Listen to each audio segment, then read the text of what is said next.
Hello. Yes, ma'am. Yes. I think Swati Madam has joined. Okay.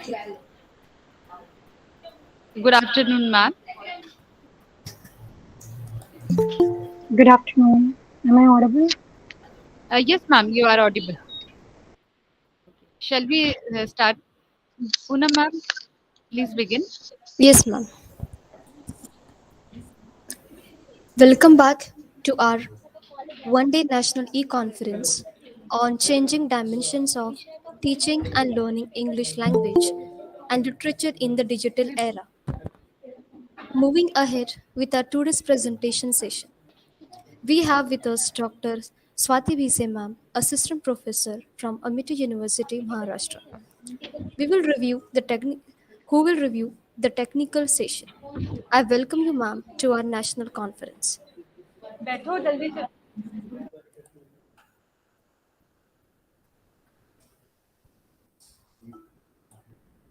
I request all participants to be ready with their presentations.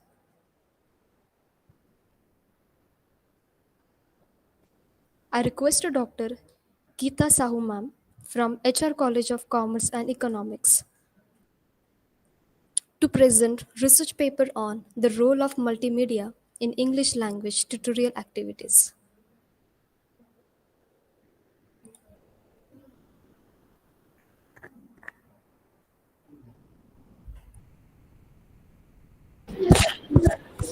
Ma'am has got joined, I think so. Can you announce the next name? Yes, ma'am.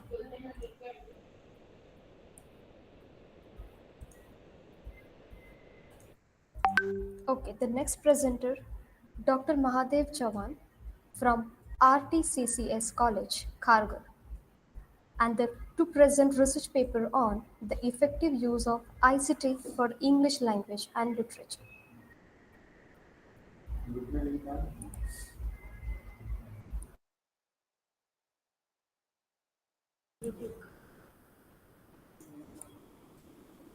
Dr. Mahadev Chavan, sir.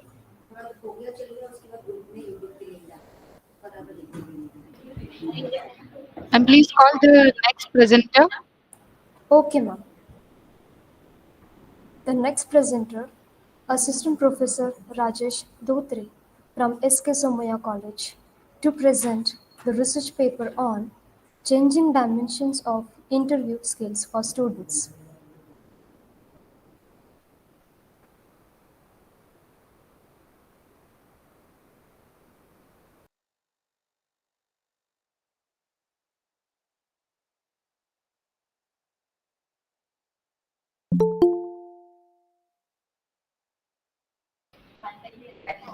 Ma'am, call the next presenter.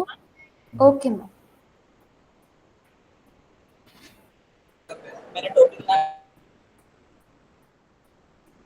Assistant Professor Yogita Patil from Department of English, Mumbai. Research paper on improving loud reading skills amongst the students. Okay, ma'am.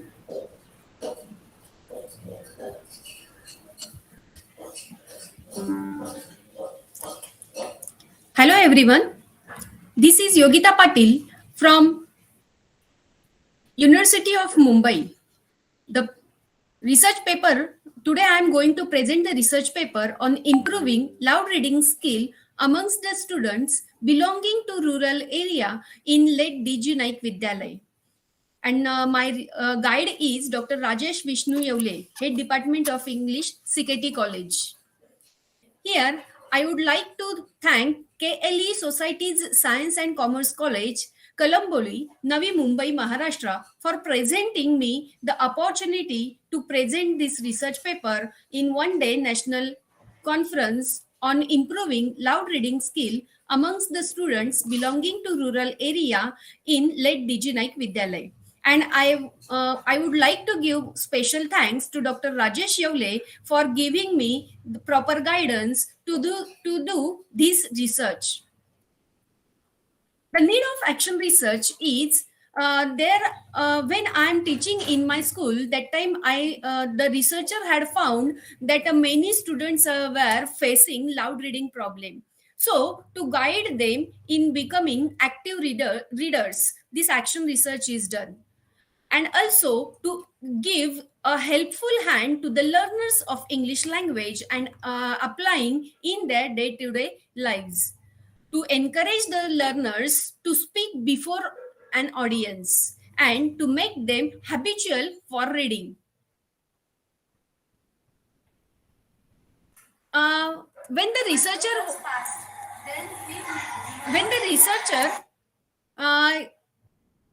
just a minute. When the researcher was teaching in her 8th class, she found that many students were struggling at the initial stage of loud reading.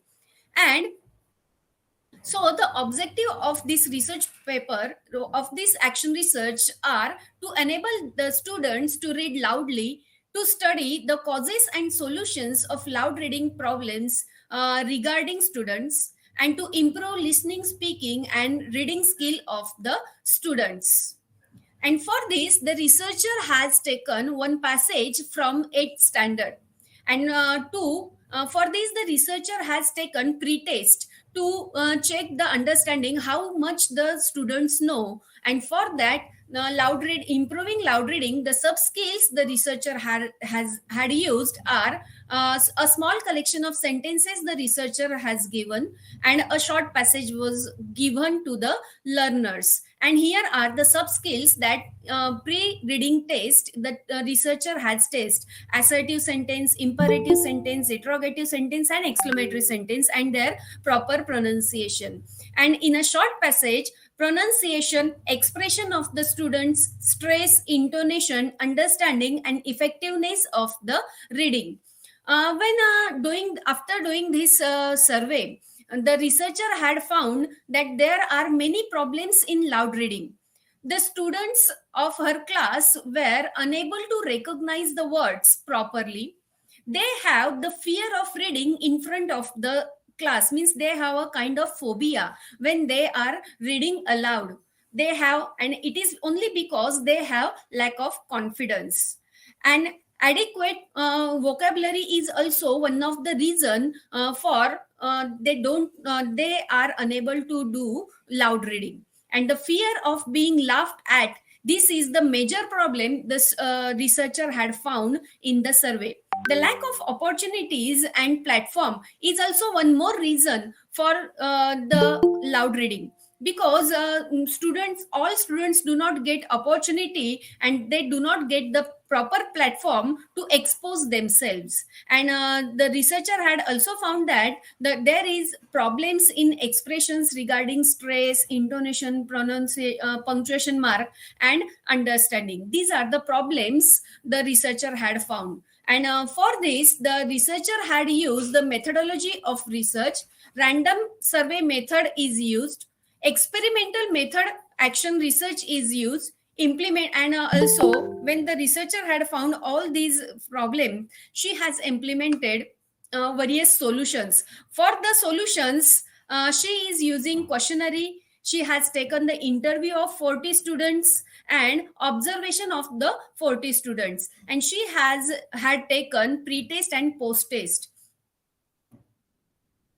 When she found all these problems, the researcher had discussed these problems with the parents first in the parents meeting. Here are some glimpses of that parent meeting. And also the researcher had done this Google form, means the only the rural area students are facing this problem, or urban area students are also facing. For this, the researcher had taken Google form test, Google form survey, and in that 139 teachers have mentioned their problems, also given the solutions. The researcher had discussed these problems with the English teachers from various mediums: primary, secondary, higher secondary, Marathi medium, Hindi medium, and English medium teachers. Also, this problem is discussed with the experts of English language. Leap Forward English is also very beneficial for finding out the solutions. Here, in this, this is a type of a group, and they are using various techniques to read aloud properly. Documentation of British Council training is also very useful for the researcher, and the research documents gathered from various sources and on the internet.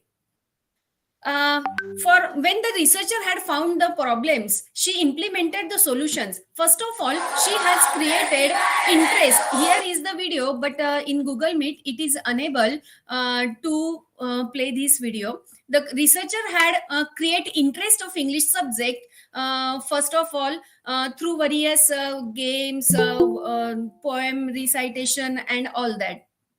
Here are some solutions the researcher had done.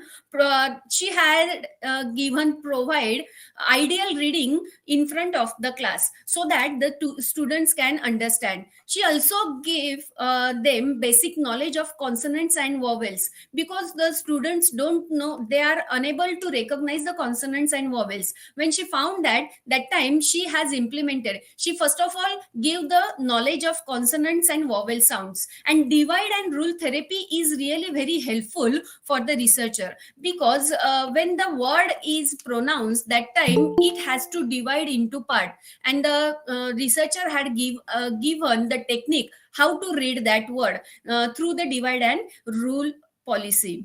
Then loud reading games are taken in the class to create an interest, so that the students will get the stage, also they will get opportunity for reading. English Day celebration is the best solution. The researcher has celebrated in one day in her classroom English Day celebration, in which the students are reading, taking participation in it. The students are doing all the anchoring of the program, and also they are reading the news, they are reading the some stories and all that. This is done in English Day celebration. Practicing aloud reading at home is, for this the researcher had taken the help of the parents, so that the parents are taking the loud reading practice at home. One more solution is reading for others. Many people around us who are always need us, and they are blind people, illiterate people, senior citizens who are unable to read, and small children. So the researcher had suggested her students to read for others, read for blind people, illiterate people, senior citizens, small children. And pair reading is also taken in the classroom. Use of reference books is also a better solution over this problem. And the researcher suggests her students to use dictionary, how to come to know how to pronounce that word from the dictionary. And videos provided by LFW are also helpful to overcome over this problem. Here is the result of pre-test and post-test of the 40 students of the researcher. in which the 20 marks is in the pre-test, and the same test is done after 2 months post-test has done. And we find that there is a great change of in the increasing the number of marks. And the readers experiment after implementing techniques and discuss above, the students are able to read nicely. Here is the video, but it will not play in Google Meet. And here are some snaps in which the students are actively participated in classroom. They are celebrating. They have given the stage so that they can word game is there. Loud reading is taken in the classroom. And here is the bibliography. These are the helpful for doing this research. The conclusion of this research, the researcher had found that there were many barriers in loud reading skill in her class. So she did survey of loud reading skill of other teachers. And in that survey, she found that the most of the problems were same. In the same survey, she had also asked to suggest some solutions from the teachers, and she implemented the solution, and she found a great change in her class. The students can read very well in her classroom. Thank you very much for giving me the opportunity to present my paper. Thank you.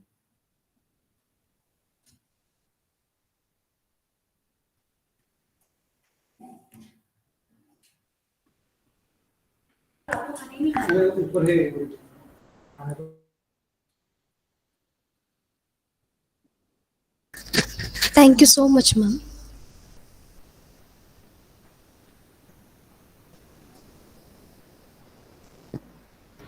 Ma'am, please announce the next presenter's name. Okay. The next presenter name is Assistant Professor Ganpati Mulik from KMC College, Kumpoli, to present the research paper on Challenges of Online Education in Rural Areas. I think sir is also not there. Okay. Miss, please call Yogita Patil's name. Okay, ma'am.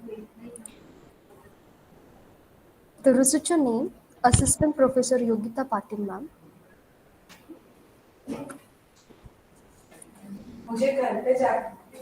Ma'am, I have presented just now. Ma'am, she has just done.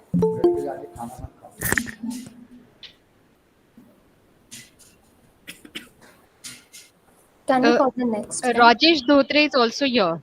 Okay. And Geeta Sahu ma'am is also joined now. Okay. Yes, please give me 2 minutes, please. Okay, ma'am. Okay. Rajesh sir. Hello, ma'am. Yes. Okay. Can we start with you, sir? Yeah, sure, ma'am. Thank you. Thank you so much, sir. Yeah, please allow me to show the screen. Yes, sir. Please.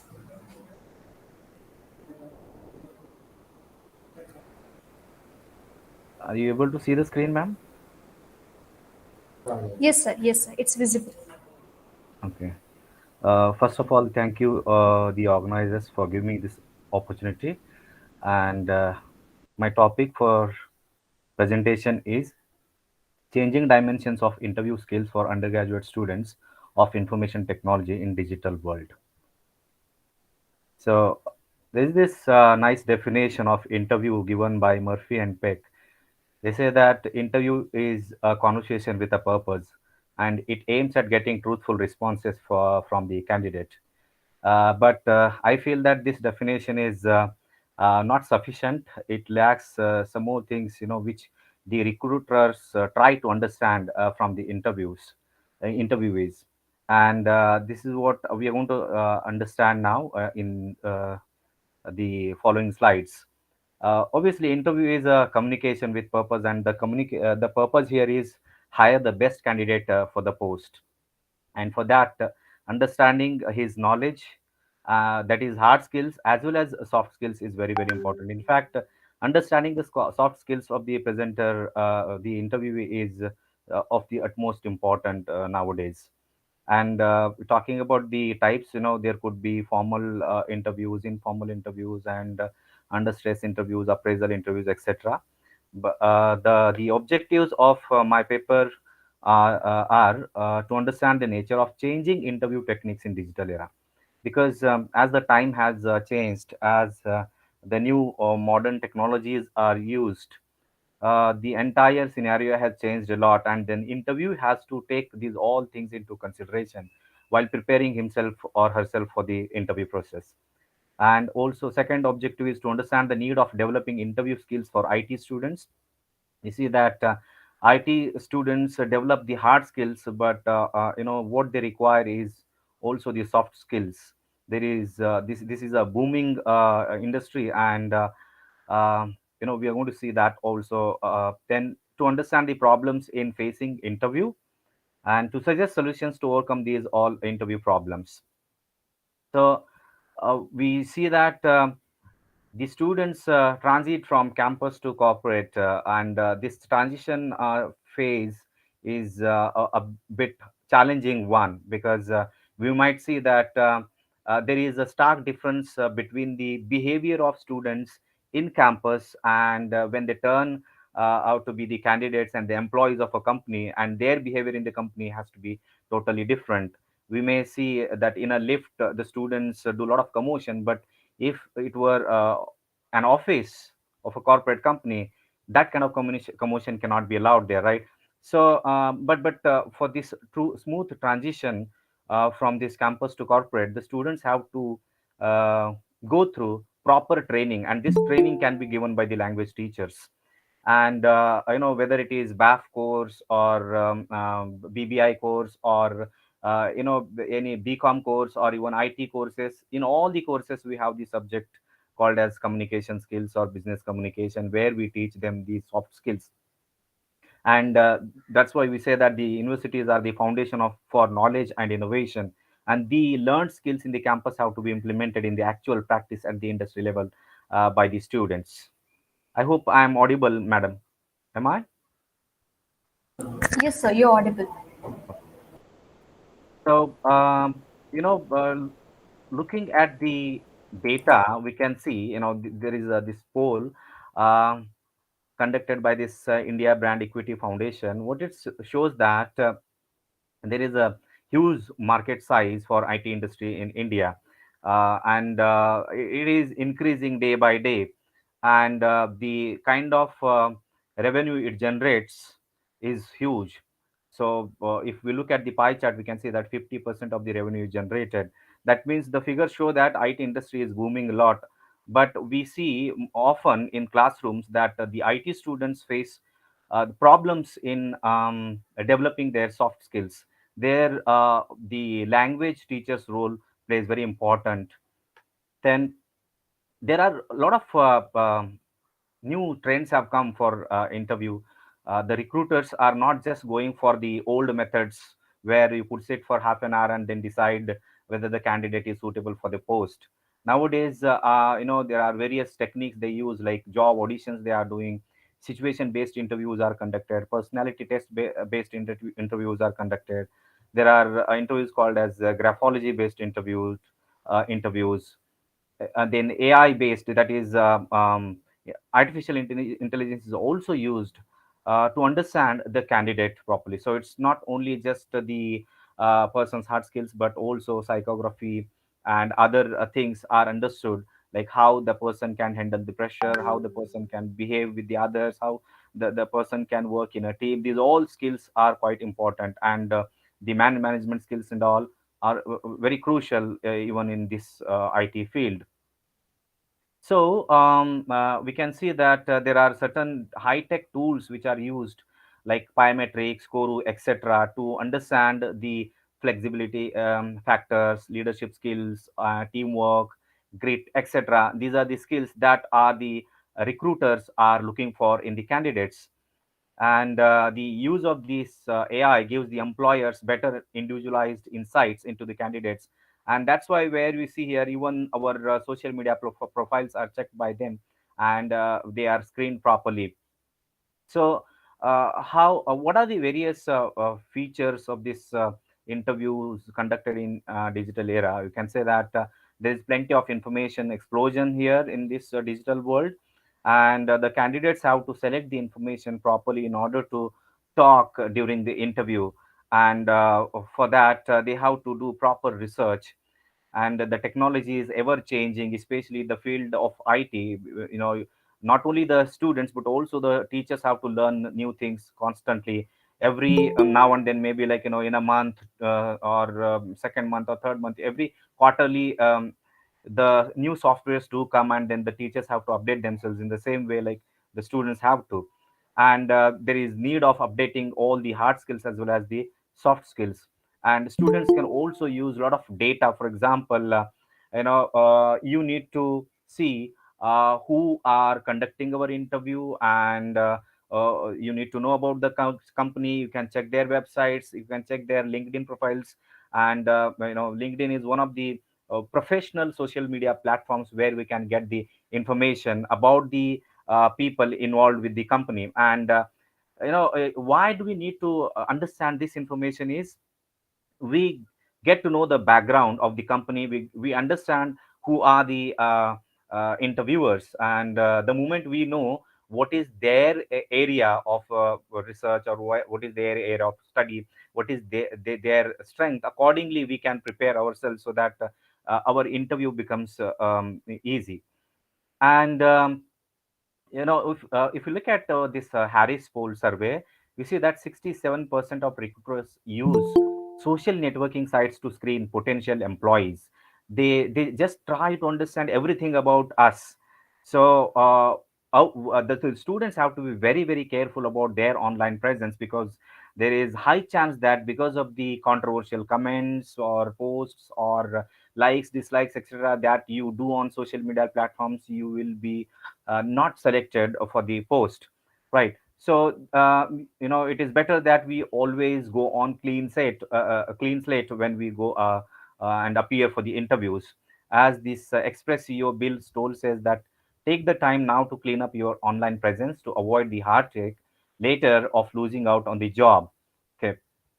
And around 55% of the disqualified applicants uh, have used social media platform in wrong way. That's the reason they are disqualified, and that's a huge number, right? And we can see that we are not required to post, we are not supposed to post anything that we do not wish to be seen by everyone. There are some posts people post only for friends and all, but there is nothing that remains personal on digital platforms, because as we see here, the recruiters are screening our profiles. So we need to also be very very clear about the goal of the post that we are posting. What we want from that post. Is it just the likes from the people, or are we letting ourselves into put into the controversies? So these all things have to be considered. We need to share as less as possible online, and there should not be any complaints about the employers, colleagues, etc. These are certain things that we need to look into. And just recently we have seen here 2 or 3 days ago, there was this renowned comedian, online comedian, we can say here, Tanmay Bhatt, who got dropped from an ad campaign by Kotak Mahindra due to his controversies online. So we may lose the job, we may lose the chance of getting a good job also due to our uh, unwise online presence, we can say. So these are the certain things that the candidates have to take care of. And apart from that, there are general problems that we do face during the interview, like nervousness, fear of failure, etc. And these all things have to be improved uh, with the proper training. The classroom training can be very very beneficial here. See, I'm going to show you certain um, questions which we asked to these students, and then the kind of replies that they gave. Through that also we understand what are the various problems that they face, and these are the some of the problems that they faced a lot. And the practice or the mock interviews are the solutions to overcome these all problems. So now this is one of the brilliant strategies used since so many years. in developing the soft skills of the students, like following the 4 P's properly, like planning, preparation, practice, and finally the last stage would be performance, right? These things remain same, though I can say that along with that, we should also be very, very careful about our usage on social media platforms, our messages and all on platforms. And social media can, or the digital media can be used for the positive impact also, if you are using the data that you receive from these platforms wisely, and the positive outputs that you get from your trainers. Then the methodology for this paper was actually survey based questionnaire that was sent out to the students. Around 300 students were asked these questions, and also the classroom observation was used. Um, so I taught the IT students for 1 semester, and based on that, I have gathered some information. So the one question I asked them was about, did you get any training in communication or presentation skills? And surprisingly, you can say that 73%, 73.5% students said that they did not get any training. It was surprising because for, I think, almost in all courses under which come under Mumbai University, they are taught the communication skills in the form of the subject like business communication or professional communication skills or effective communication. So there are various names to these courses, but they are taught either, I suppose, either they are not taught properly, or the students have not been attending the lectures properly, or it was not so effective for them. Do you visualize the questions to be asked in an interview? It is very important thing. That's why I told you that in the presentation previously, that we need to know about the job, about the company, about the interviewers, so that we can visualize the questions. And 79% students said that sometimes they do it, otherwise there were 6% students who said that they never visualize. And then, was classroom teaching on interview skills helpful to you? That was the question asked. And then you can see that 43% students said yes. And the negative answers were 16%. And we can say that through this interpretation of this pie chart, we can understand that the classroom teaching will have great impact upon their performance during the interview. Right. And so, in conclusion, I would like to say here that there is the need of developing presentation skills, communication skills, man management skills, soft skills like leadership skills, and also tech savviness in this academics. And the 4 P's of the interview are also very crucial. And if we plan properly for the interview, prepare properly, and practice, we will be able to perform well in the interviews. So that's all about my presentations, and this is the conclusion of the research that I have done. And these are the image credits, and these are the various references I have used, some books and some websites. I'd like to thank the organizers again, and I'm ready to take questions if there are any questions.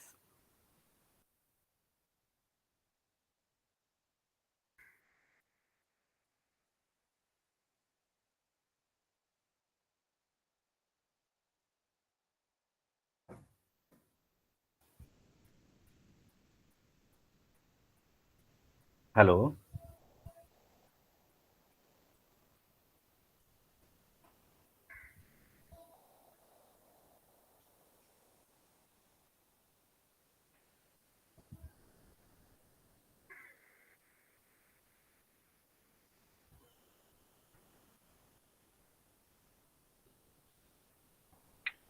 Hello, am I audible, sir? Yes, yes, Hello. ma'am. Now, yes. Thank you, Rajesh sir. Now I request Geeta ma'am to begin her presentation.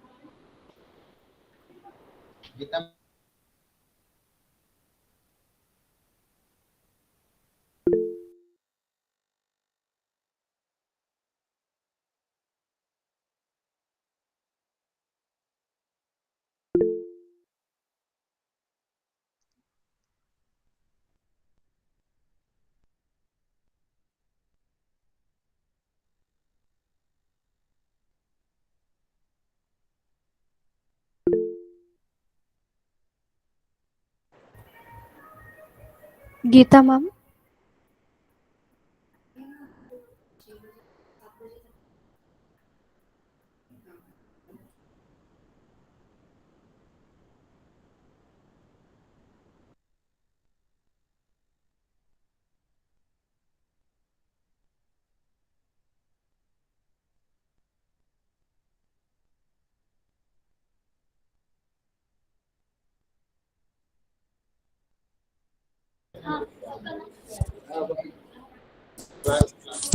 Hello, are you there, Geeta ma'am?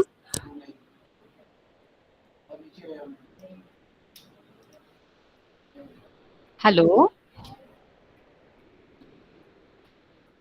Geeta ma'am, am I audible to you? She's there in the meeting. Yeah, Maybe some technical issue. because she is the last participant from the teachers Yes. category. Yes. After this, we are going to begin with the students' presentation. Okay, ma'am.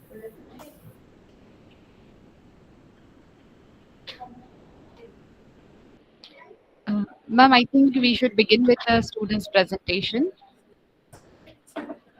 I will announce the name.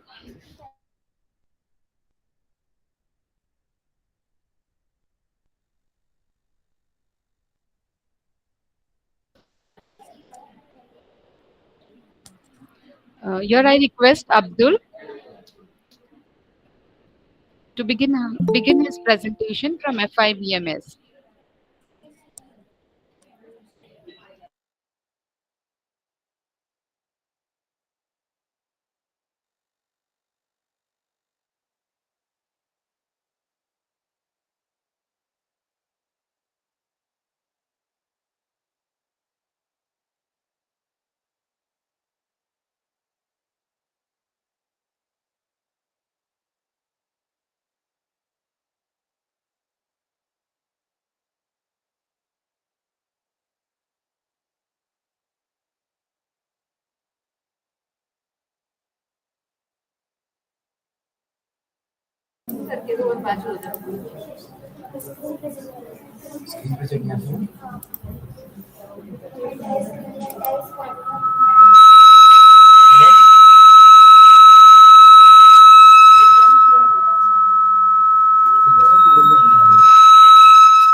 Hello, my name is Abdul Vaishya from FIBMS, and today I am representing my topic, the role of AI in translation and interpretation of languages. So first,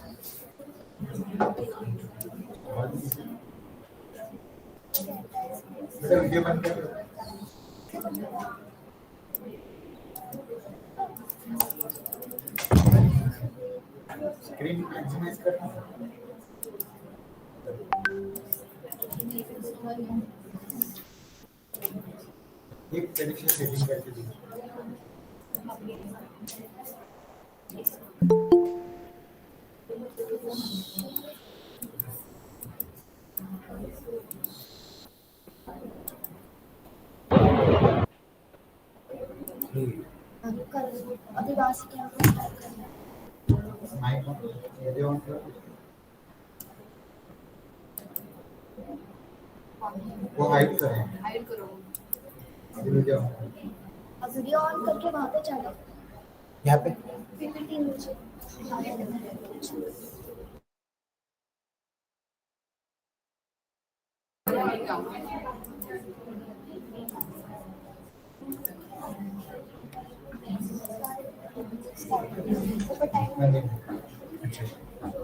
Hello, my name is Abdul Vaishya from FIBMS, and today I am representing my topic, the role of artificial intelligence in language translation in this era. So I am giving a introduction. Artificial intelligence (AI) has revolutionized the way we translate and interpret the languages. It has come a long way from being an obscure branch of computer science into the field has the potential to transform the world. The role of AI in language translation and interpretation has significant implications for business, diplomacy, education, and travel. AI-powered language translation and interpretation systems and revolutionary translation industries enable individual businesses and organizations to overcome language barriers in a more efficient and accurate. Aims and objective. The aim of the research paper is to examine the current state of AI language translations and interpretation and explore its potential for future developments. The objective of the studies are to analyze the active effectiveness of AI language translations and interpretation, discuss the challenges faced by the AI in language translation and interpretation, to evaluate the impact of AI and language translation and interpretation on various industries. Hypothesis. Hypothesis of this study is that AI has the potential to revolutionize the way we translate and interpret the languages, making communication easier and more accurate. However, it also faces several challenges that need to be addressed for its widespread adoptions. From the review of literature, the use of AI in language translations and interpretation has been a topic of research for several decades. Many studies have been conducted to assess the effectiveness of AI translating and interpreting the languages. AI-powered effectiveness of translations and interpretation tools have improved significantly in recent years with the development of deep learning algorithms. These algorithms have enabled AI to achieve human-like accuracy in translating and interpreting the human languages. From content analysis, artificial intelligence (AI) has made significant advancements in years and has become an essential tool in the field of language translation. And AI-powered language translation has revolutionized the way people communicate and become a crucial aspect of our daily life. Especially in a world that has become increasingly interconnected, language barriers can be hindrance to business, travel, and communicate. However, AI-based language translation has provided a solution to this problem by enabling people to communicate effectively across the world languages. Parameters. First parameter is accuracy. AI can provide more accurate translation and interpretation compared to humans, as it can process a large amount of data and learn from past translation. Second parameter is speed. AI can translate and interpret language faster than humans, which is particularly useful for real-time communication such as video, conference, or instant messaging. Cost effectiveness. AI can reduce the cost of language translations and interpretation services as it does not require a human translator or interpreter. Fourth parameter is customization. AI can be customized to the specific need of an organization, industry, or language, enabling more tailored translation and interpretation. Fifth parameter is quality control. AI can assist in quality control and consistency in translation, ensuring that the same terminology and language conventions are used across all documents and communication. Multilingualism. AI can translate and interpret multiple languages, making it an effective tool or for multinational companies and global communication. Limitations. There are also limitations despite some benefits. AI has a limitation as may struggle with complex nuances of language, cultural differences, and the interpretation of idiomatic expression. Therefore, human translators and interpreters are there. So, the conclusion. In conclusion, the role of AI in language translation and interpretation is rapidly increasing, and it has the potential to revolutionize the way we communicate. However, the challenges faced by the AI in language translation and interpretation need to be addressed to ensure its widespread adoption.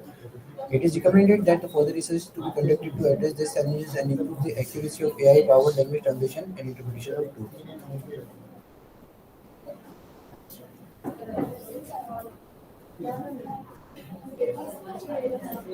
Okay, thank you, Abdul.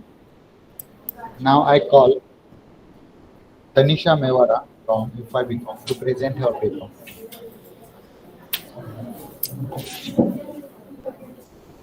Over to you, Tanisha.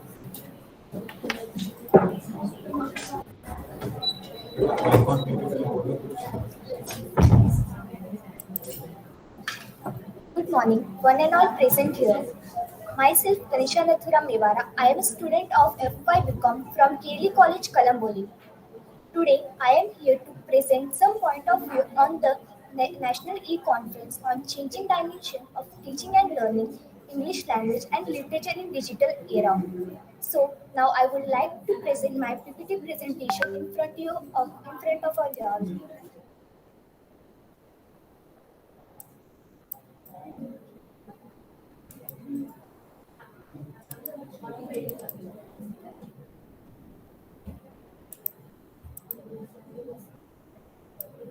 Good morning.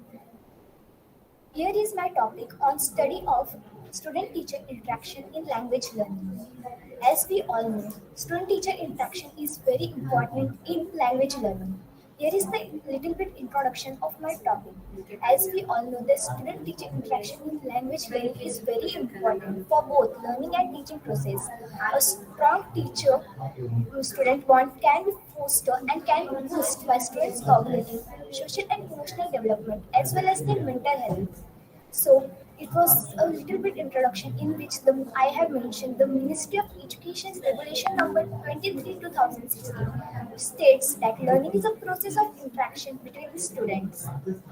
Now I had mentioned some different roles of teacher in the student-teacher interaction. As we all know, teachers are not only playing a one role of teaching; they are also an evaluator, guide, manager, assessor, and learner to all students.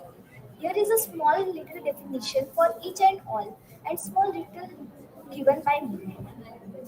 This is my objective of research paper to find out the method that best suits for interaction. Second objective is to find out the best way that encourage the students to interact in the class. And third is to find out the problem that demotivates the student take part in the interaction in the class. Fourth point is to know students and teachers' point of view. Here is small teacher review of literature in which I had mentioned some language involved that what had been have interaction between student and teacher, what methodology should be used, what are the problems that students are facing and not doing interaction in a class. Here is a small literature of review regarding that. This is a data collected from Google Forms and questionnaires that is prepared by us, and in this both perspective of teacher as well as students has been seen. It is the data that is collected from students in which many questions are asked.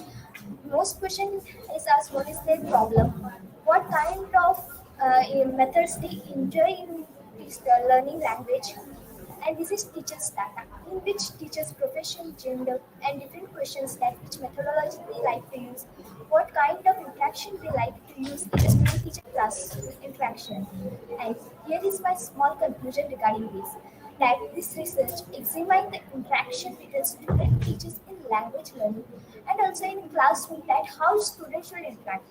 It suggests establishing a secure environment, encouraging collaboration, exercising active listening skills, and providing praise to help students to overcome with their difficulties in learning English. And with this, I am complete with my research PPT presentation. And now I would like to thank my research guide Rajashree Bhorkade ma'am for continuous support in my research, and you all to have patience and for carefully listening. Thank you very much. Thank you. The next presenter we have from FY are over to you, Ar.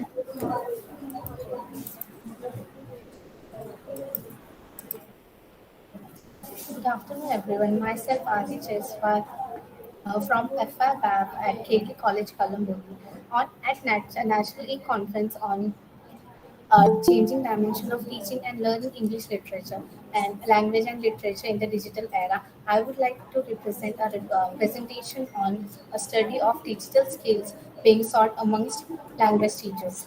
Here, I will go start with introduction.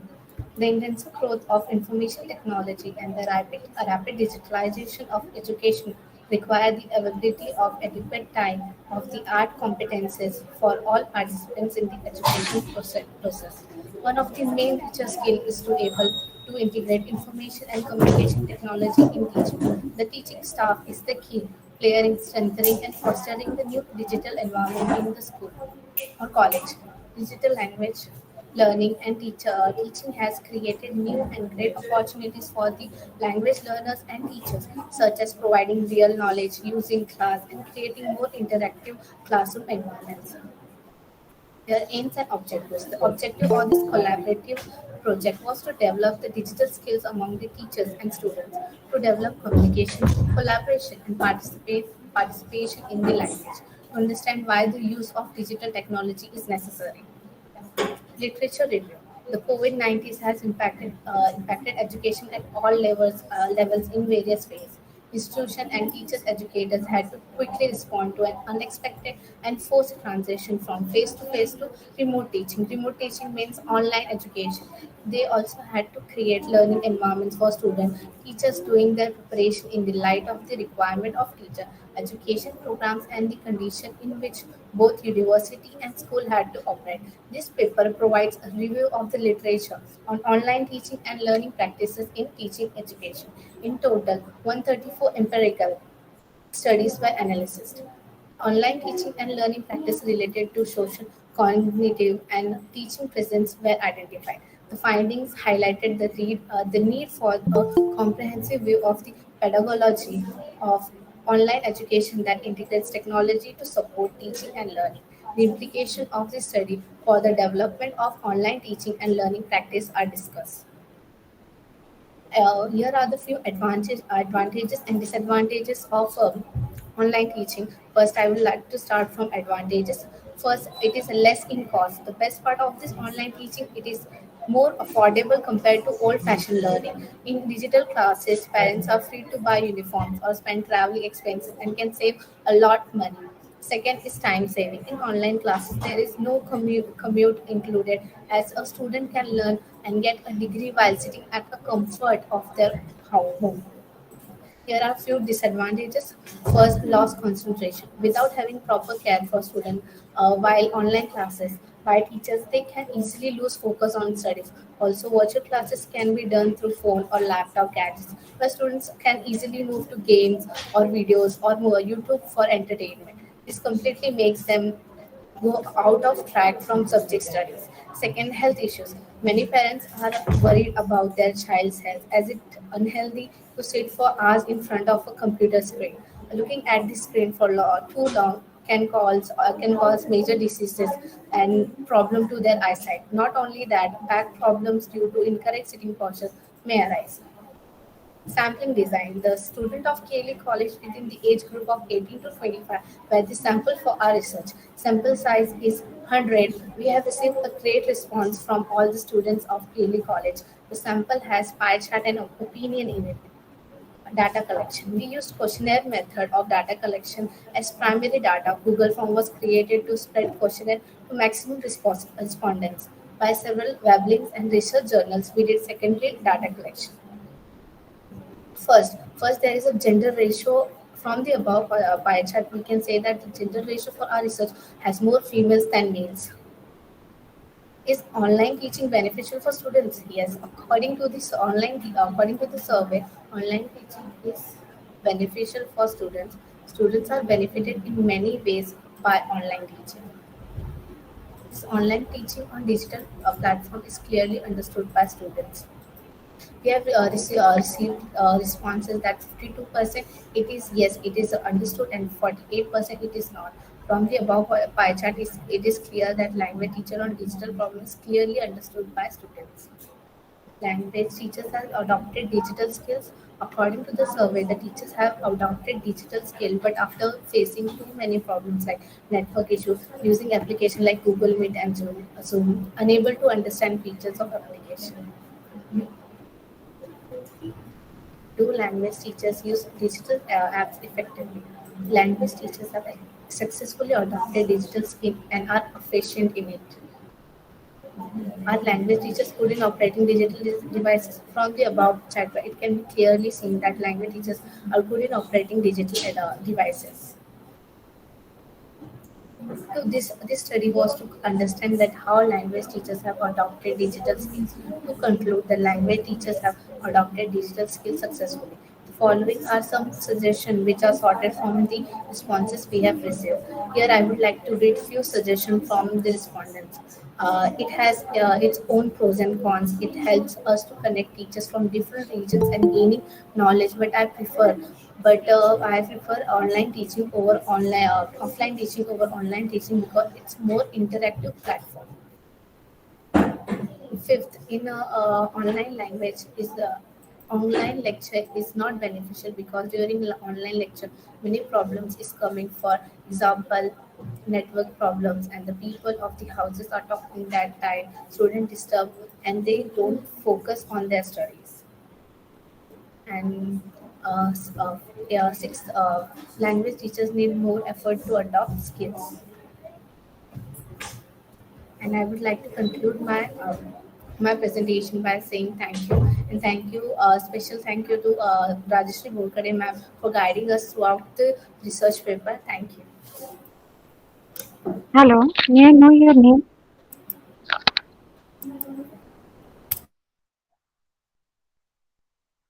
Hello.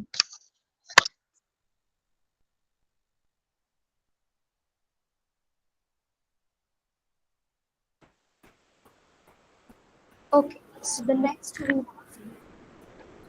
May I know the name of the students who presented just now? her name is Sorry, Ar come again. Aarti. Ha, from FY. Okay, thank you. Thank you. The next one we have FY Ajay and Nihara. Ajay and Nihara. Your voice is not very clear, madam. Okay, okay.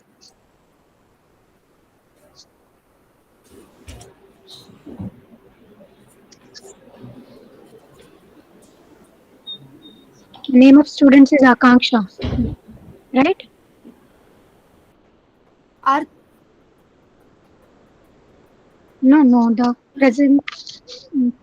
student presenting PPT now. Her name is Akanksha. just a second.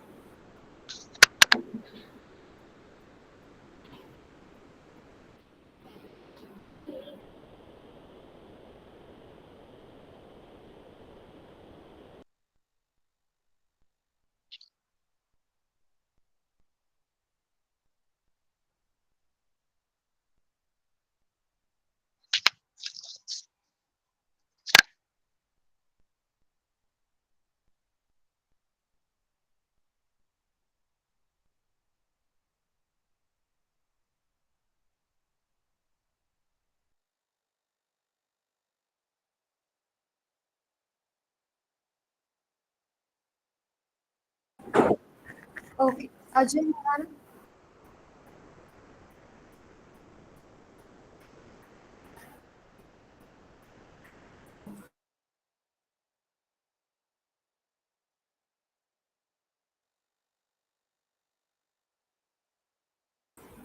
Share your screen.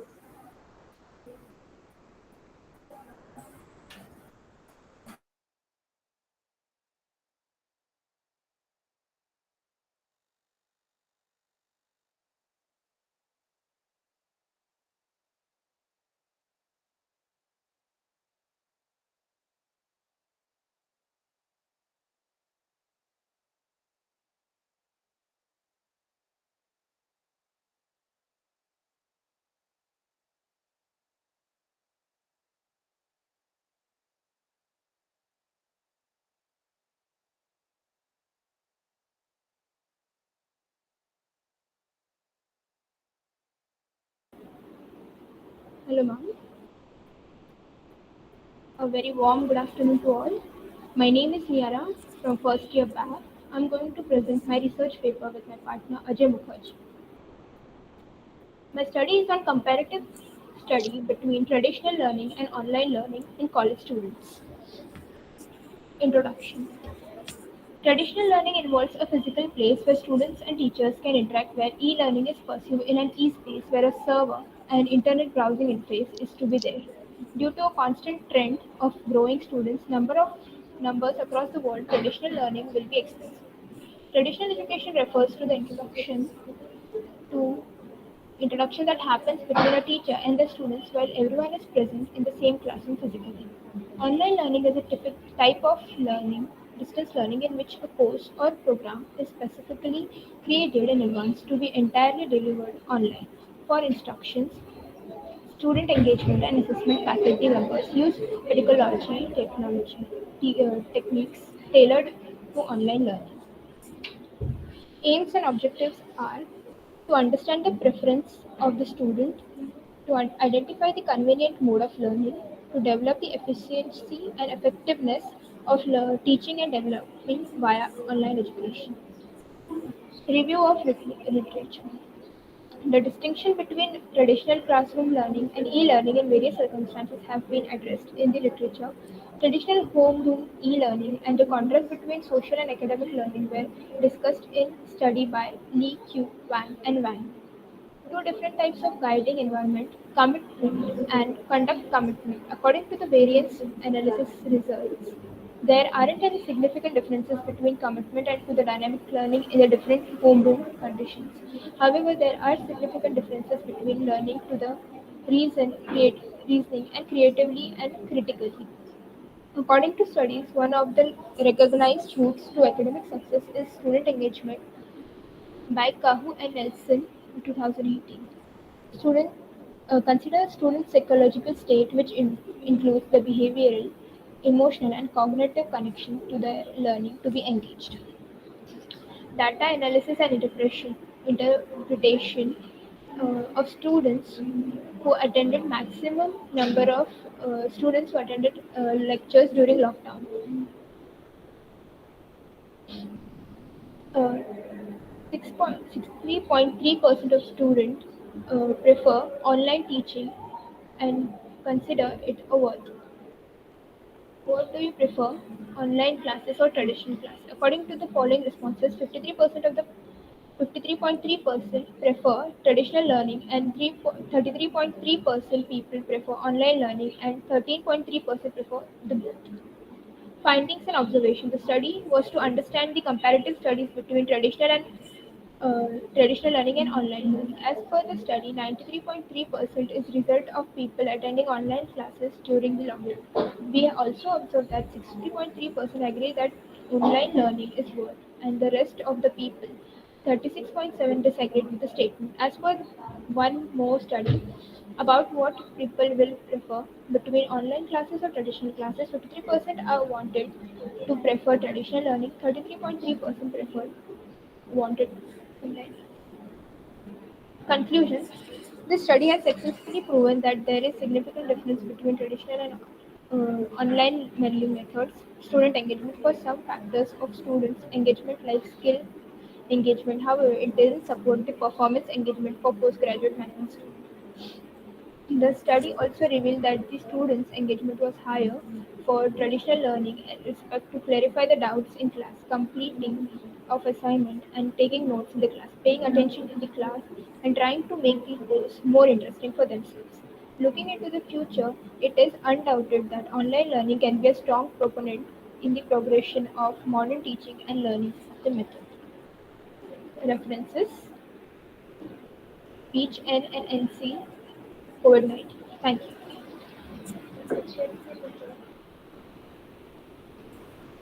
Okay, thank you.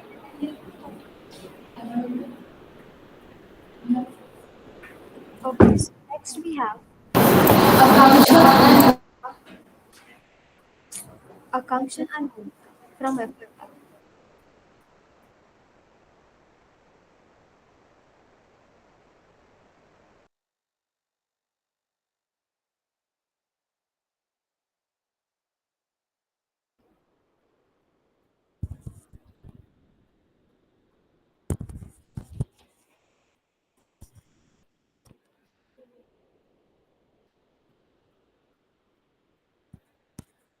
Hello, hello everyone. Myself Akanksha Doke from Kelly College.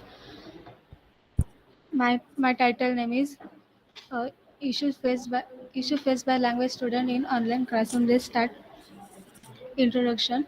The technical problems and individual problems were that the most encountered challenges found during online learning. It is connected to the ability of each person to use the internet and the connectivity of the internet. Moreover, when studying English online, the teachers must improve the designs and content of learning tasks from time to time when it comes to so many students and classes to be controlled in learning online. The students must have an assistant to guide them in following the steps. However, in the eyes of students, problems having assistance to do during the pandemic since and difficulties. Next, aims and objective. This research is aimed to identifying the challenges that the students face during online learning. However, this research focused on the face by the student practically identifying the identifying the factors and challenges obtained by students. Moreover, the problems that arose in this research seems facts and actual as they happen nowadays. Indeed, this research can help understand what issues faced by students in online learning process to the other can prevent in carefully. Next, sampling design. The students of Kelly College within the age from 18 to 21 were sampled for this research. That is why the limitation of students is restricted towards sample size and demography. Next, data collection. Data can be collected by using various methods. We use questionnaires method of data collection as primary data research. Google Form was created to spread questionnaires to get maximum response. Next, and data analysis. Do we have responses of 53.8% response have access to device for learning online, and 23.1% have don't work well, and 23.1% share with others. Next, conclusion. Online learning which is created many challenges for the students when attend. Internal factors are coming from within the students which include motivation, learning attitude, and study habit. The external factors are coming from the outside of the students which are related to students surrounding. Thank you.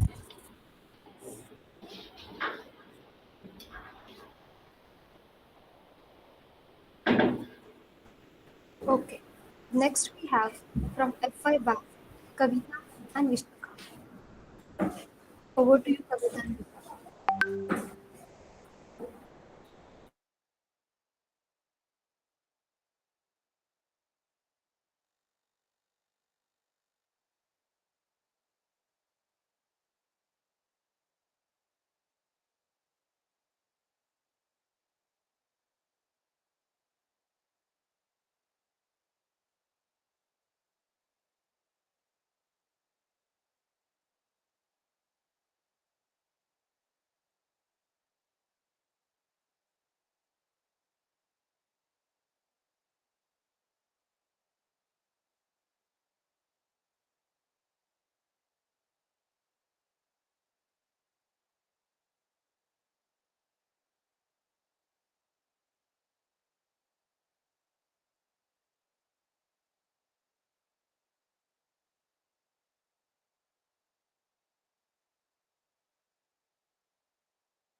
Hello everyone, good afternoon. Myself Vishaka.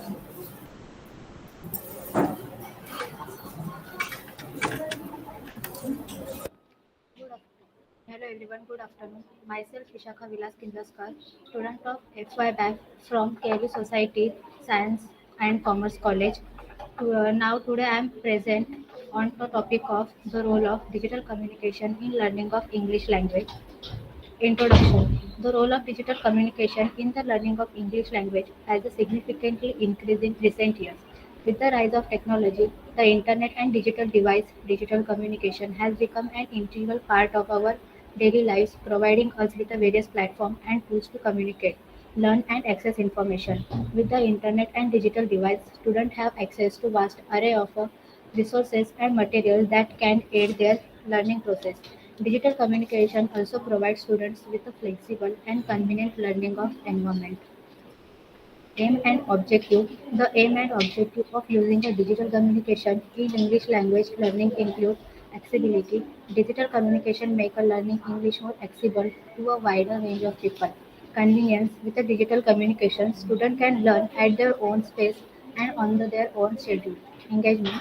Digital communication tools such as the videos, interactive quizzes, and social media platforms can help to engage students and keep them motivated.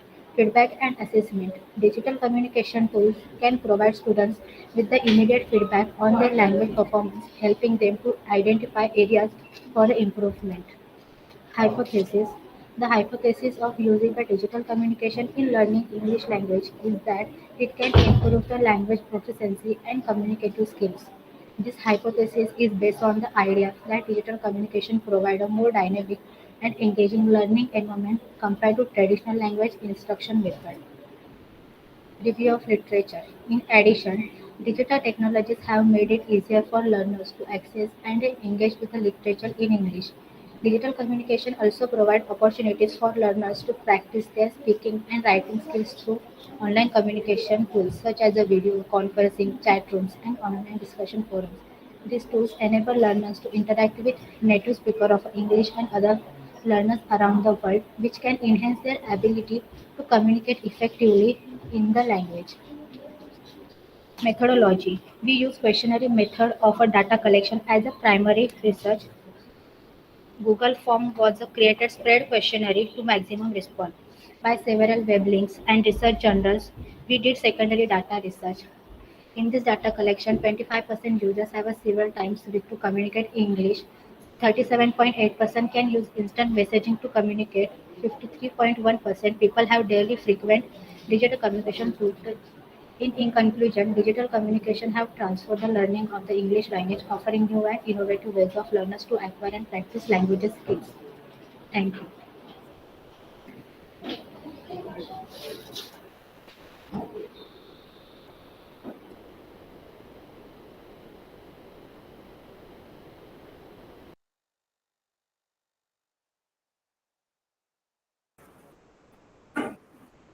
Next we have from FY Neha and Kush.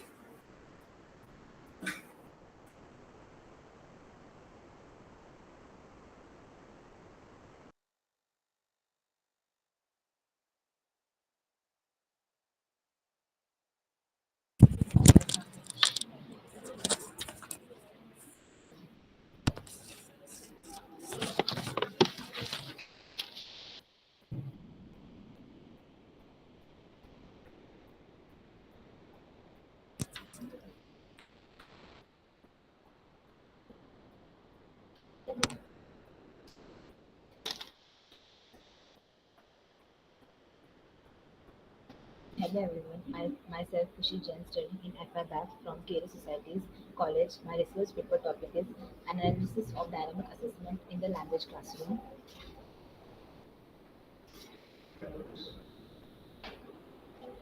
Introduction. Dynamic assessment is an innovative approach to language assessment that focuses on the process of language learning and development rather than rather than end product. This analysis aims to explore the various facts of dynamic assessment in the language classroom, including its effectiveness, challenges, impact on teaching practices, and implications for language assessment and education more broadly. When performing a through special education evaluation, dynamic assessment, a process that is a part of the complete evaluation method, may be kept in mind. For the purpose of testing a learner's responsiveness, BA encourages the use of feedback or other kinds of help, such as prompts, models, and leading questions during the procedure. Next, aims and objectives. The aim of conducting a dynamic assessment in the classroom is to evaluate the students' learning processes and provide individualized instruction that takes that into account the students' strengths, weaknesses, and learning style.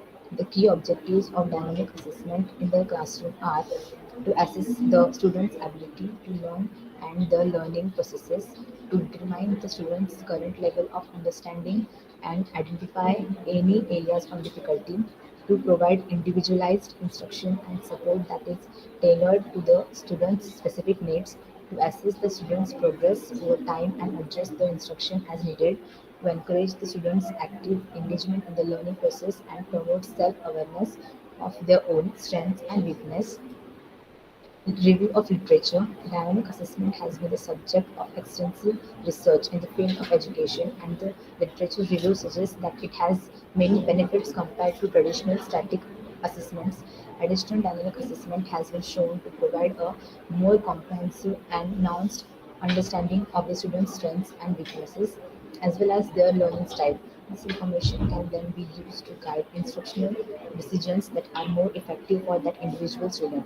Research has also shown that dynamic assessment can lead to improved student learning and achievement. By focusing on the students' learning processes and providing individualized instruction, teachers can help students build the skills and confidence they need to succeed in the classroom and beyond. Hypothesis. The hypothesis is that dynamic assessment can provide a more comprehensive and nuanced understanding of the student's strengths and weaknesses, as well as the learning style, and can help to guide instruction decisions that are more effective for that individual student. Research methodology. Research method. The method used in this topic is based on quantitative and qualitative research. Research design. The design which is applied in this research is detailed and descriptive. Type of data. Primary and secondary data is used in research. Data collection, survey and questionnaires are applied in this research. Sampling method. Simple random samplings.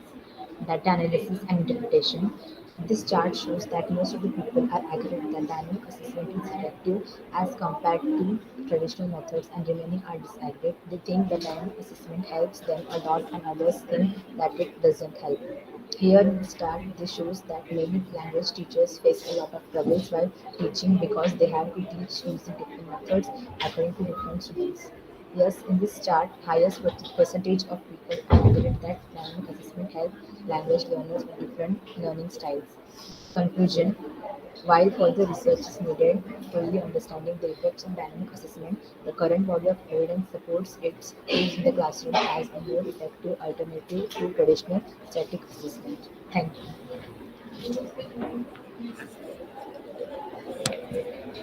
Okay. Next we have FY Band, Nikki and Ruth.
Hello everyone.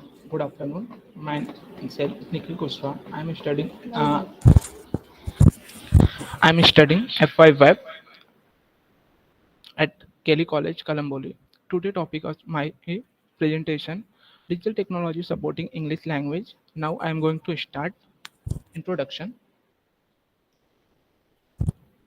Introduction. Digital technology has had profound impact of the field of education and English language learning. For instruction, social media and language exchange app and such as Tent and HelloTech allow the student to connect with native speaker and native speaker and their English in real life conversation.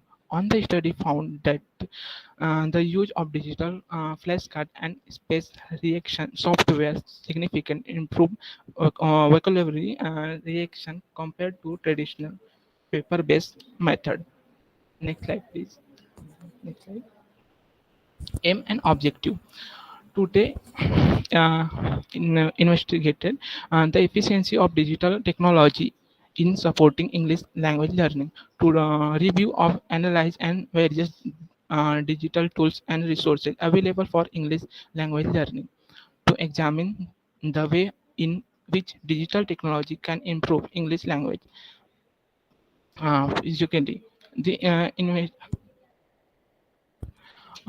to investigated benefit of using digital resources of English language learning.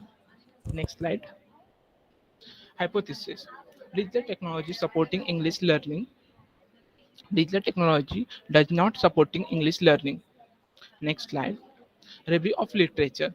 The data collected from the standardized test and progress measurement indication that students who has used digital tools learning English have shown significant improvement in their physiology level compared to those who have used traditional method of data analysis and interaction. Uh, Website are used Duolingo and Memorize offer free and interactive lessons that help students practice reading, writing, speaking, and listening in English. These resources are used gamification technology to make learning fun and engineering and often include lesson of grammar, vocabulary, and pronunciation language learning app. These are numbers of language learning app available for both Android and iOS device such as Distant, Stone, Hello English, and Busu. And these apps are provide variety of lesson queries and activity to help students improve their English skill. Next slide. Conclusion. Digital technology provide wealth and resources and tools supporting English learning. Wealth are beginners or an advanced learners. These are the main options available to help you achieve your goals with its conversation and accessibility. Digital technology had made it easier than ever to learn English and become proficient in the language. Thank you to Ma'am, Assistant Professor Rajashree Godkare, ma'am. Okay. Next we have from FI Bank, Pratima and Khushi. Over to you, Pratima and Khushi.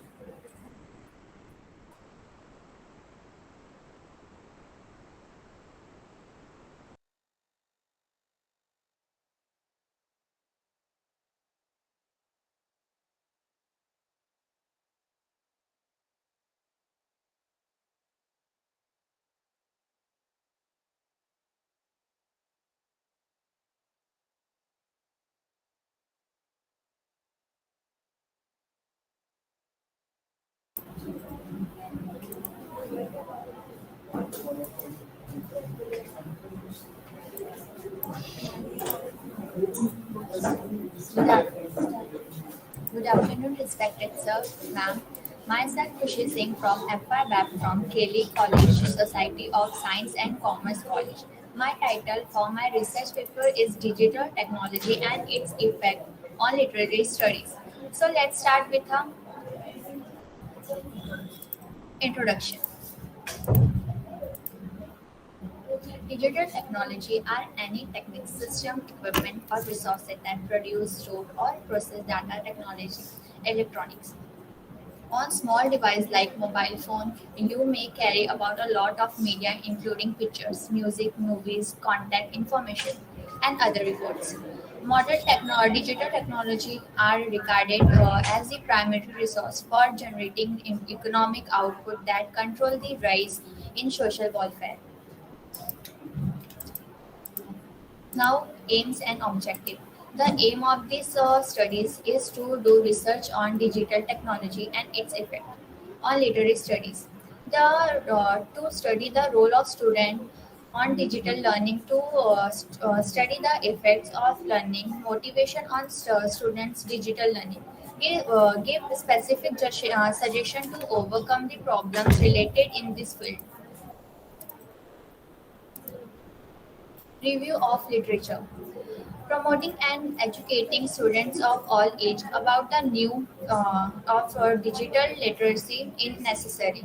In order to raise student understanding of digital literacy, numbers of relevant factors must be emphasized.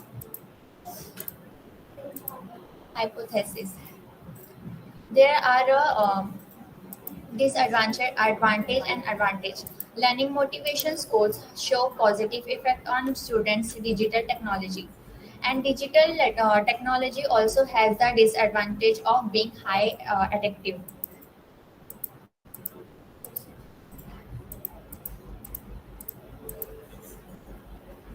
Data analyze. There are 100 in the future. There are 100 plus yes and 11%, 9% is no.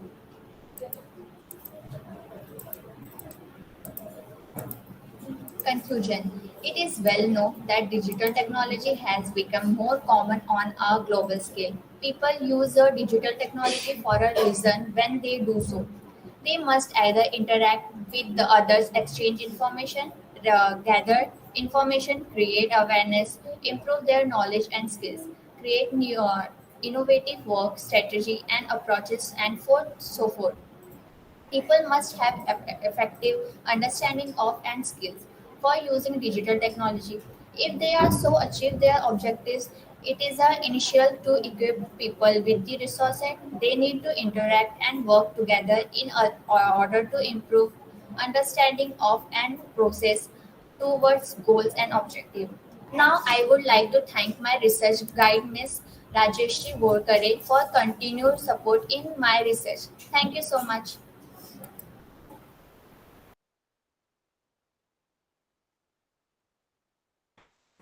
Next, Preeti from F1 Lab.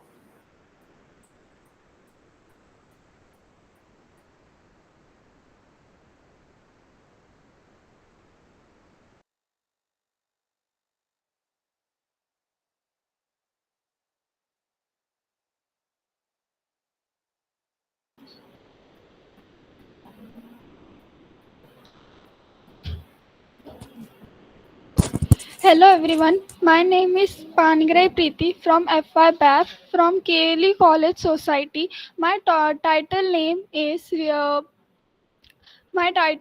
name is the relationship between language, cultural, and uh, identity differences.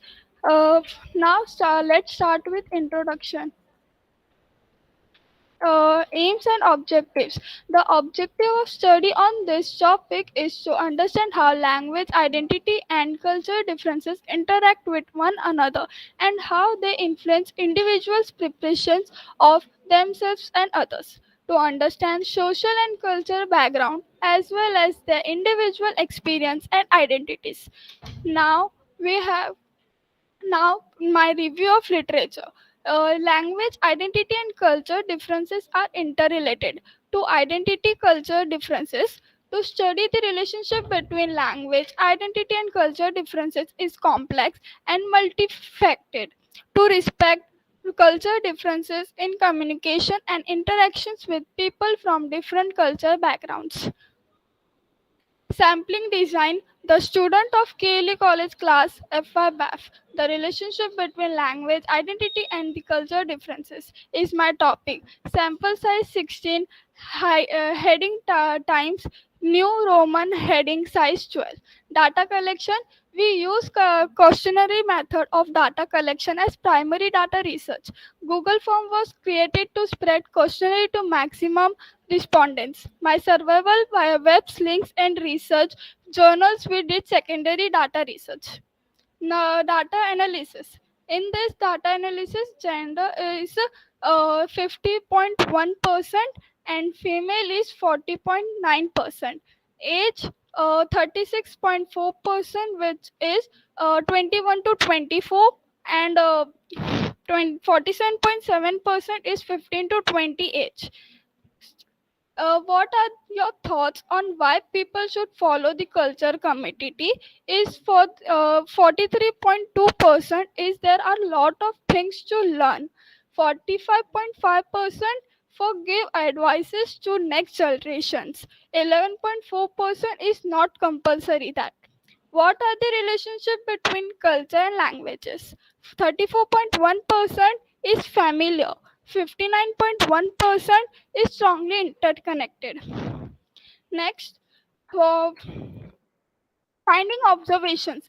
The study helped to understand about the relationship between the language, identity, and culture differences.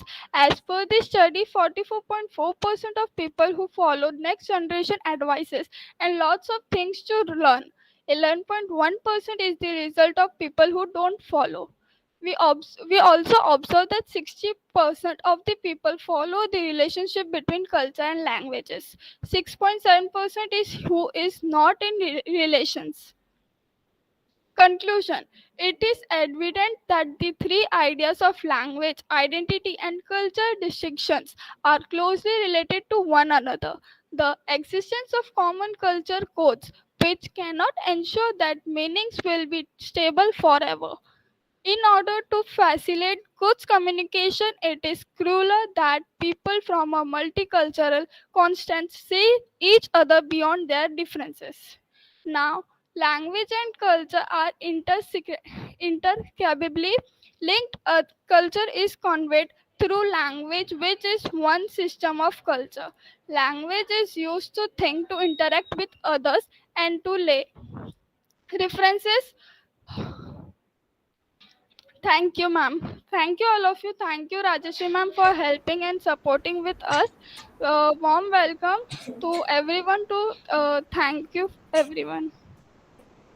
Okay. Next we have Nimisha and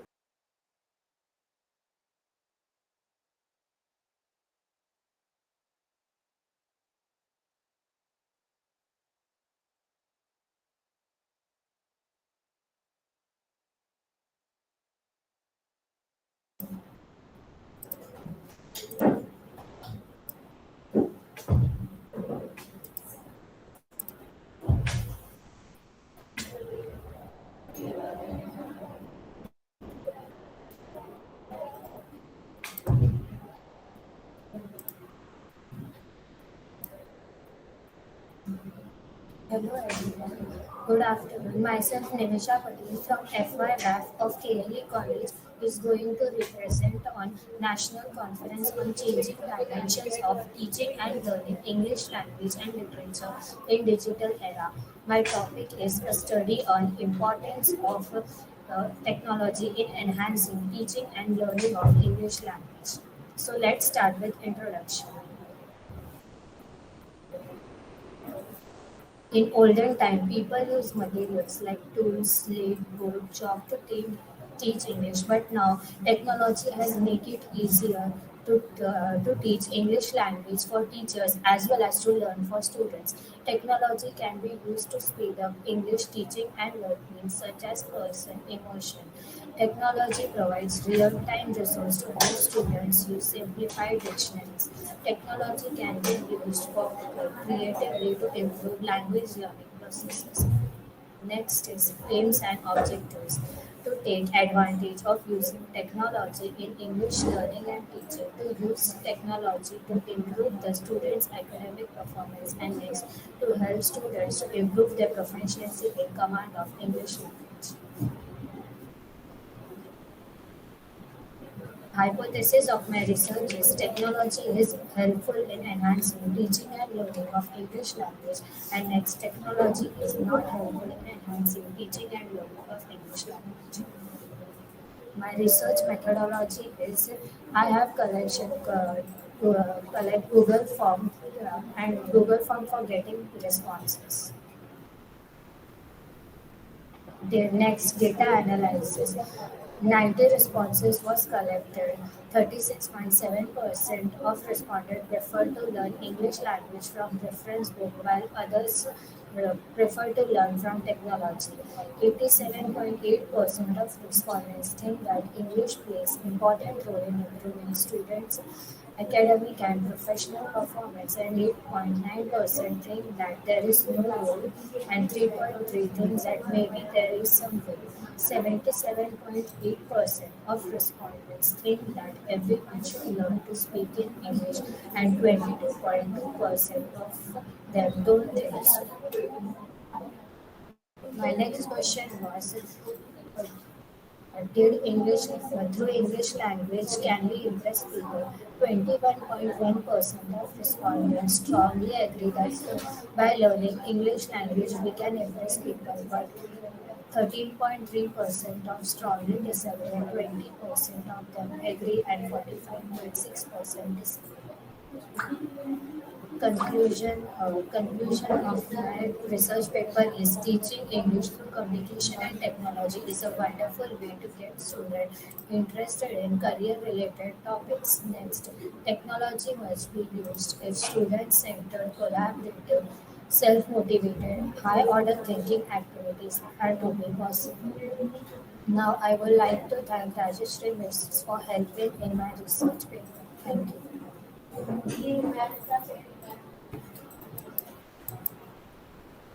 Next, we have Sandhya and Nivita from Web. Please proceed, Sandhya.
Hello everyone.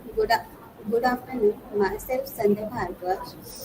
Today's the topic of my presentation is difficulties faced by the Indian student in English communication. Now I am going to represent my PPT.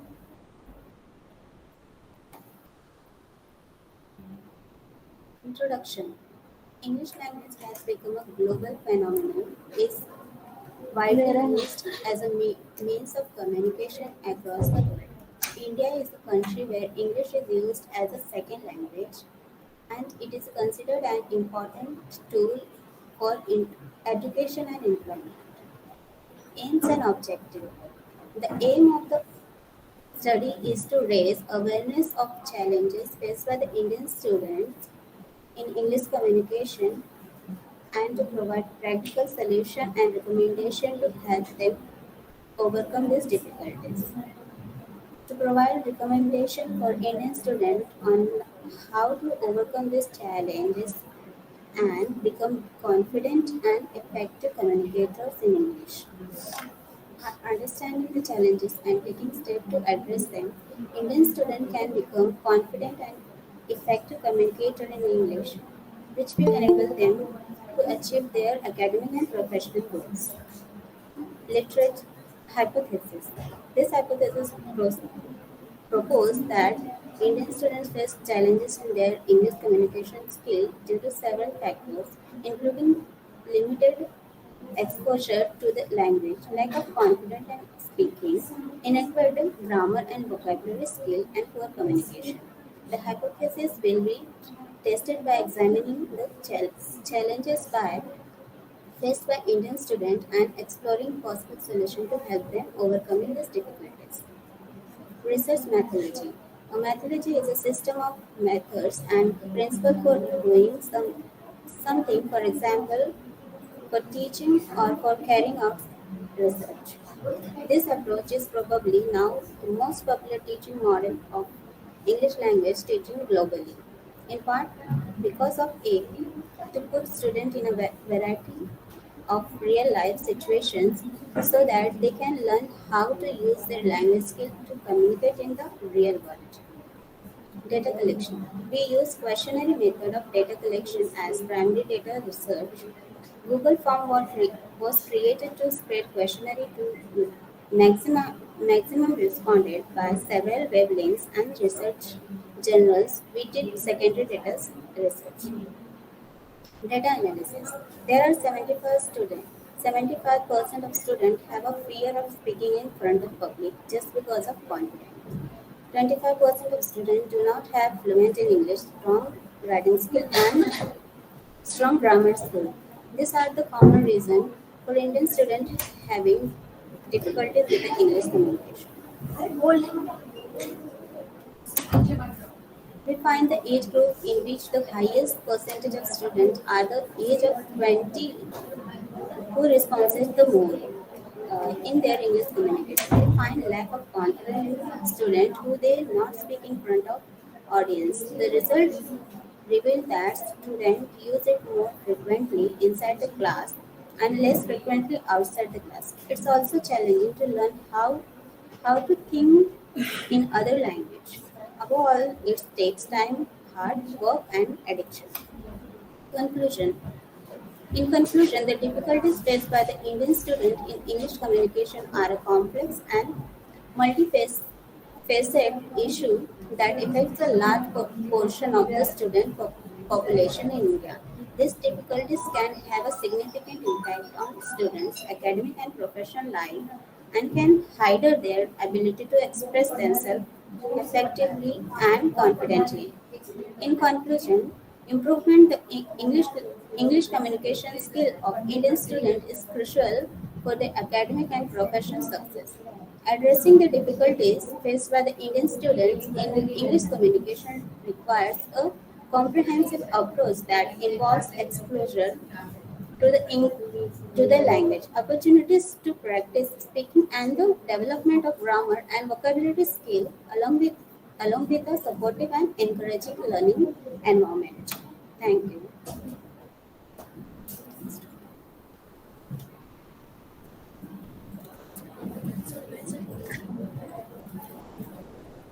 Sanika and Sneha from FYP.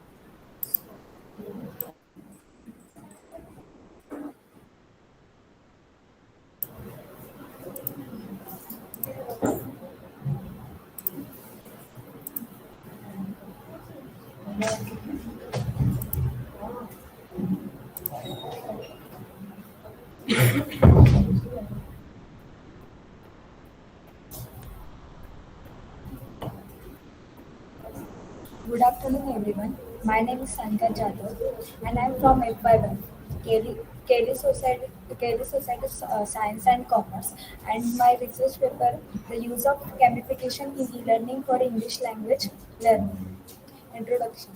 Gamification in learning refers to the use of game-like elements and design principles in non-game educational content. In the context of English language learning, gamification can be used to engage learners and make the learning process more enjoyable and memorable. This approach has been found to increase motivations, engagement, and learning outcomes in various subjects, and there is a growing interest in its application to language learning. Aims and objective. The gamifications of learning allows learners to see the real world applications and benefits to the subject matter. They are able to get a first hand look at how their choice within the game results in convenience or rewards. They use gamification in the e-learning. It's best practice to incorporate elements such as stories, create a compelling storyline to captivate your users and take them on a journey. Visual design, competitions, challenges, rewards, feedback, encourage active learning. Conclusion. The study shows that the most common gamification element used in e-learning and have a powerful effect on the students are point, leaderboards, badge and label. This study is thought to contribute significantly to studies on the use of gamification applications in online education. Gamification use game elements in a classroom setting to increase motivations and engagement. Teachers naturally use game elements in classroom activities, and the digital has increased the technological tools that are available to do so. Thank you.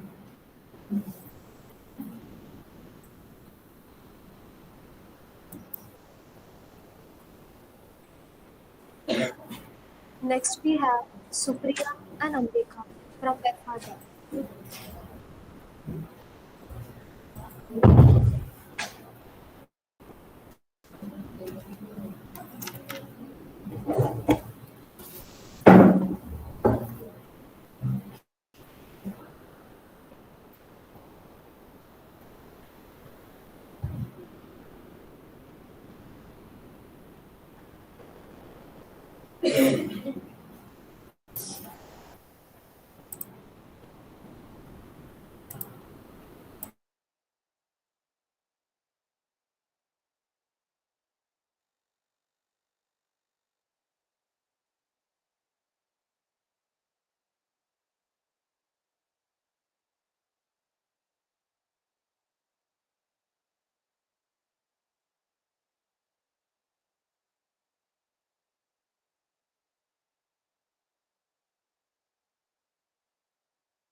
My name is Ambika Babu Kalgunde.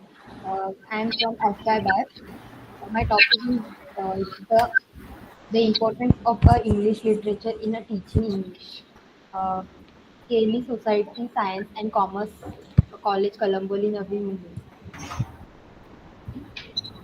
Introduction. The first stage in a teaching English in English second language. Classroom is a selecting the acceptable materials. Every language is introduced wants to give their the people's resources that they encourage them to ask questions, look for answers, and speak up as well as to read the attentively and deeply. In the in the subject of studying and teaching foreign language, the use of literature as a method for teaching vocabulary, grammar, and pronunciations as well as basic language skills, reading, writing, listening, and speaking is the highly common. English language by the selecting materials that lead to students and their society's improvement has a vast part of their the materials comes from the literature.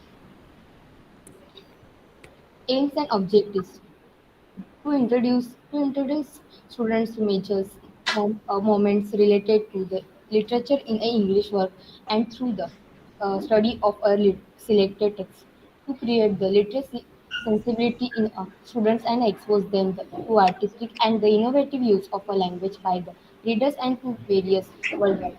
They impart morals and fosters the empathy is students by the exposing them to literature in to develop in the student the ability to interpret, to explain, or understand the meaning of something, analyze and evaluate, to study the fact and then the form.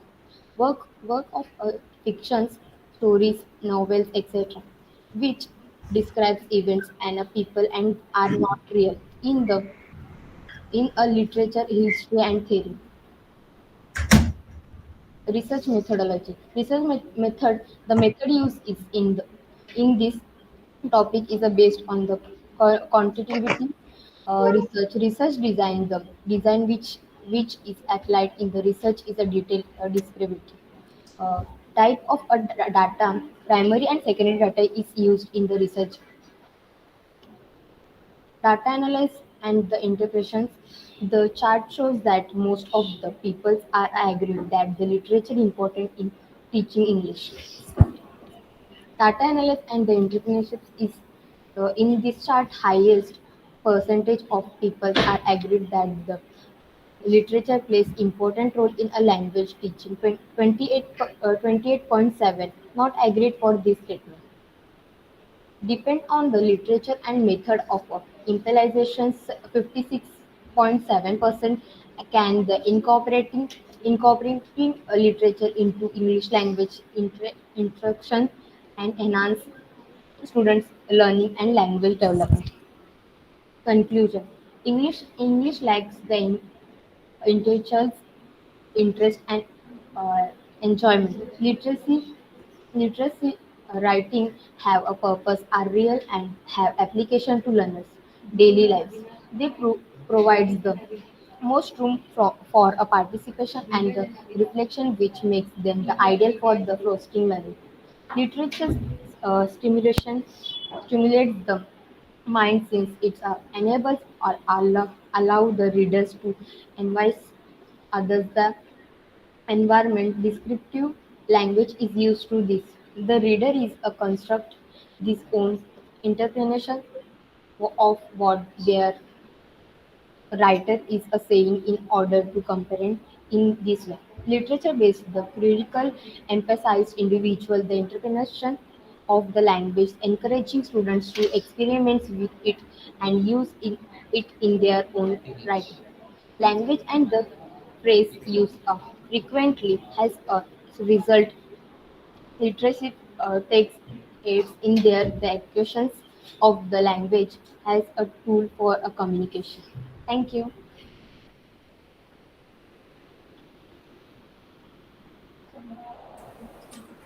Next, we have Vaishnavi and Sayma from FR.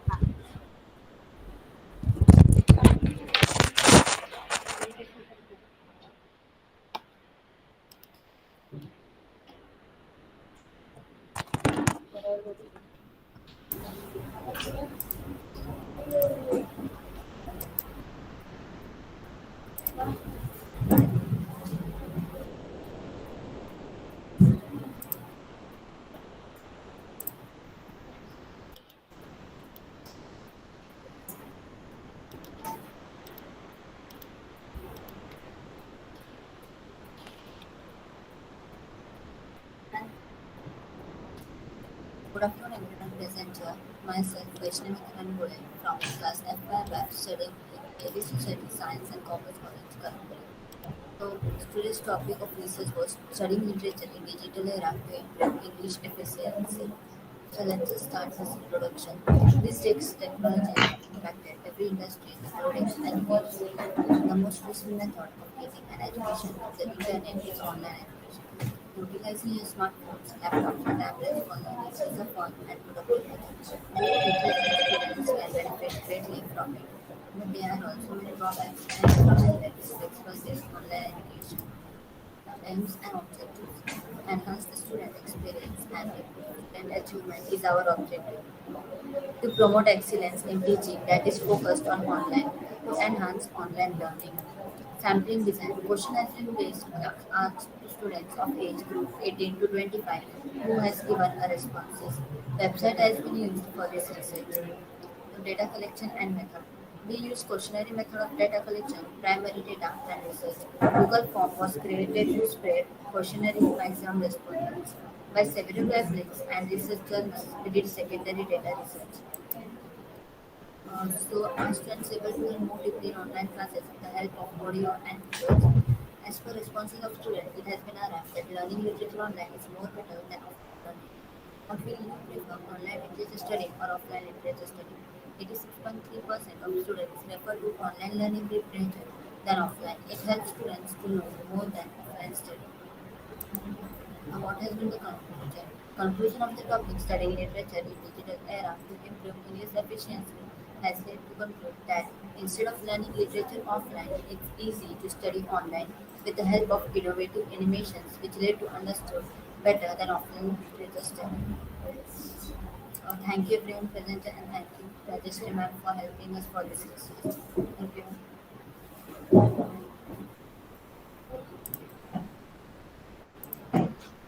Next, we have Ayush from FI Bhadane. Ayush, over to you.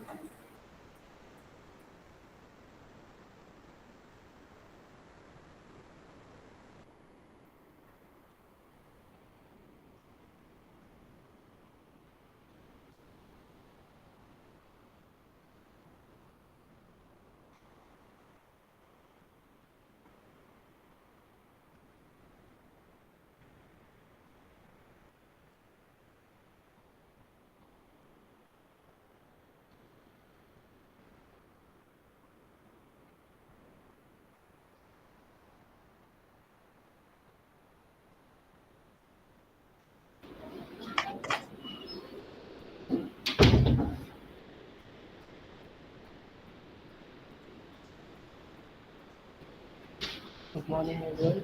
Myself Prakash Bhadane from FIDTA. Uh, my, uh, my research paper topic is the impact of digital skill on language teaching.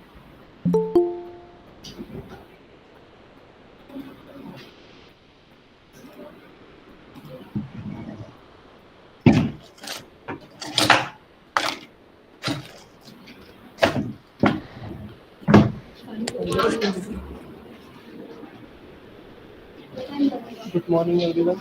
Myself Prakash Bhadane, student of FIDTA at Giri College, Kalamboli. My research paper topic is the impact of digital skill on language teaching ability to access student learning.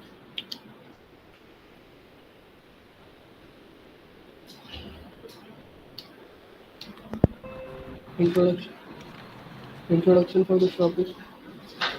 With the research of digital skills, teachers not have access to a range of tools and resources that can help them assess their students' learning in a more efficient and effective way. By incorporating digital skills into their teaching approach, teachers can not only provide their students with more engaging and interactive learning experience, but they can also give valuable insight into how their students are progressing and what areas that need to focus on to support their growth and development. This shift in teaching approach has the potential to revolutionize the way that language is taught and learned, and as such, it is essential that educators understand the impact that digital skills can have on their ability to assess the student learning.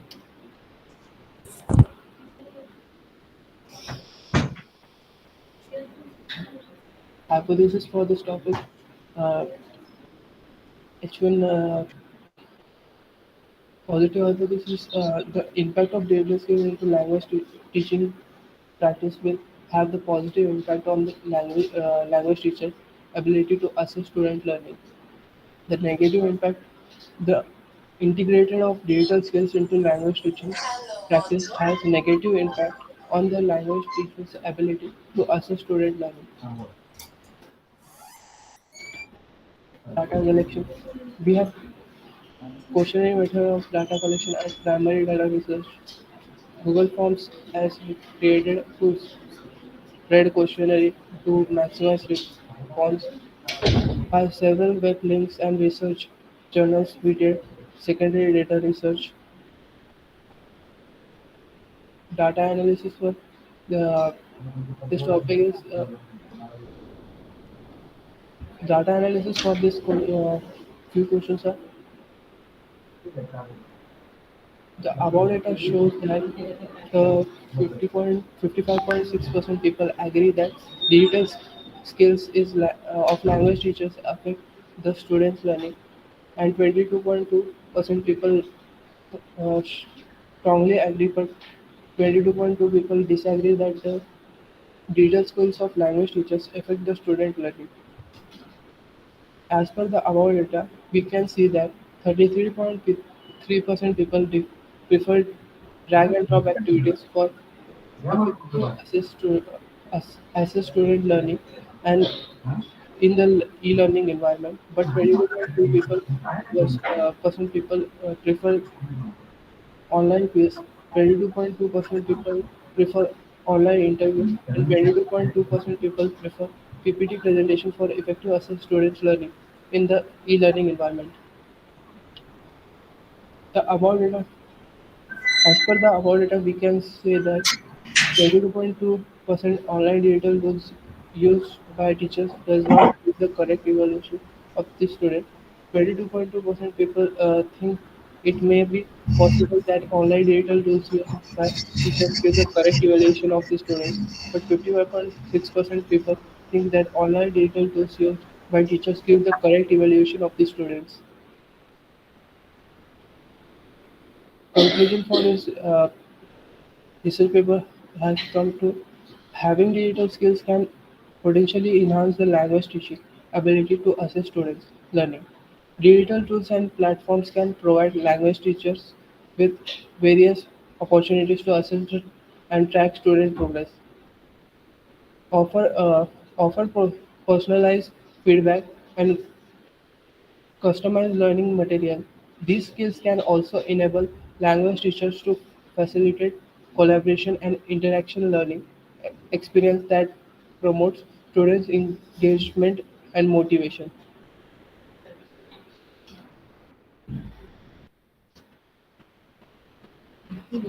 Thank you. Next we have Dheeraj and Avinash from FIBPI.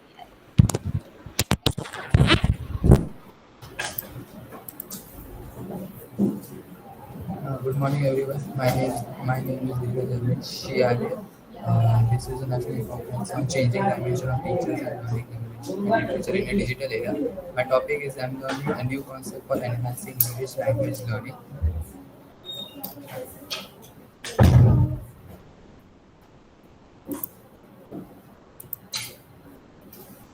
Introduction.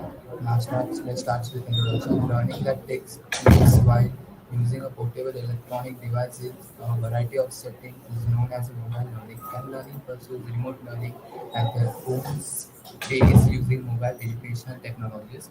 The mobile phone, MacBook, and portable computer notebook are a few examples of learning technologies. Therefore, each of these concerns must be successfully addressed by every language learning program. Mobile learning therefore seems as a new e-learning phase that provides a chance to study English more successfully. Now, aims and objective. An innovative approach to mobile learning that improves English language learning. Everyone benefits because mobile learning provides free education to anyone with the internet connection. Because of this wealth of information available online, the generation that was raised online is aware that books are no longer the only source of knowledge. Here,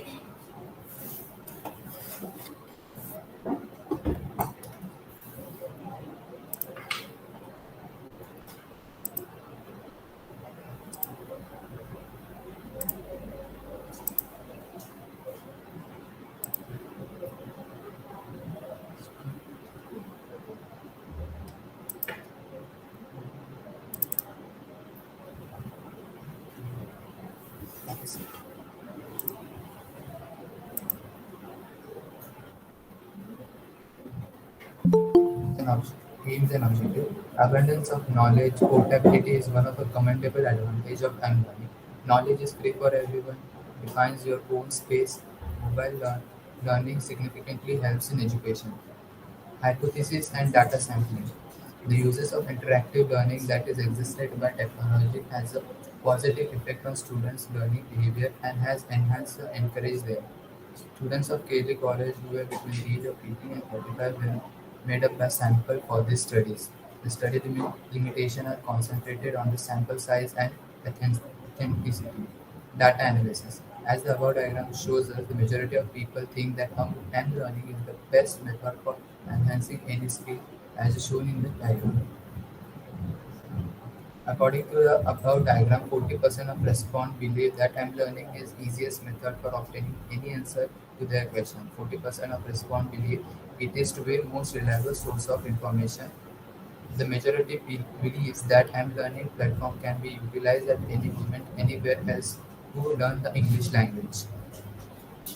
60% of students, as seen in the following diagram, believe that mobile learning affects academic performance, and the rest of the students represent both extreme, with 30% of them stating that it has no effect. Conclusion. Finally, M-learning would significantly improve the teaching and learning experience in the traditional classroom. The use of modern technology appears to be quite welcome by future generations who even prefer to embrace it. Thanks to raise the social networking, blogging, and YouTube, students now anticipate being able to use mobile technology while on the go to communicate anywhere at any time of a day. We found four major problems with regarding to integrating M-learning into a learning environment after conducting our analysis. Thank you.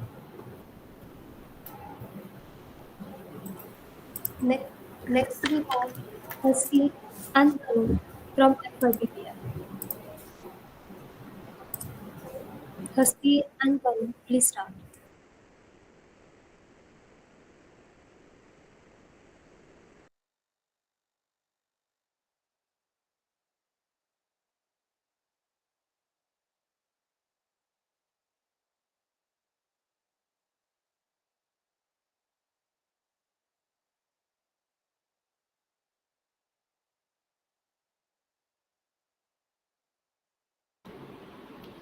Yeah.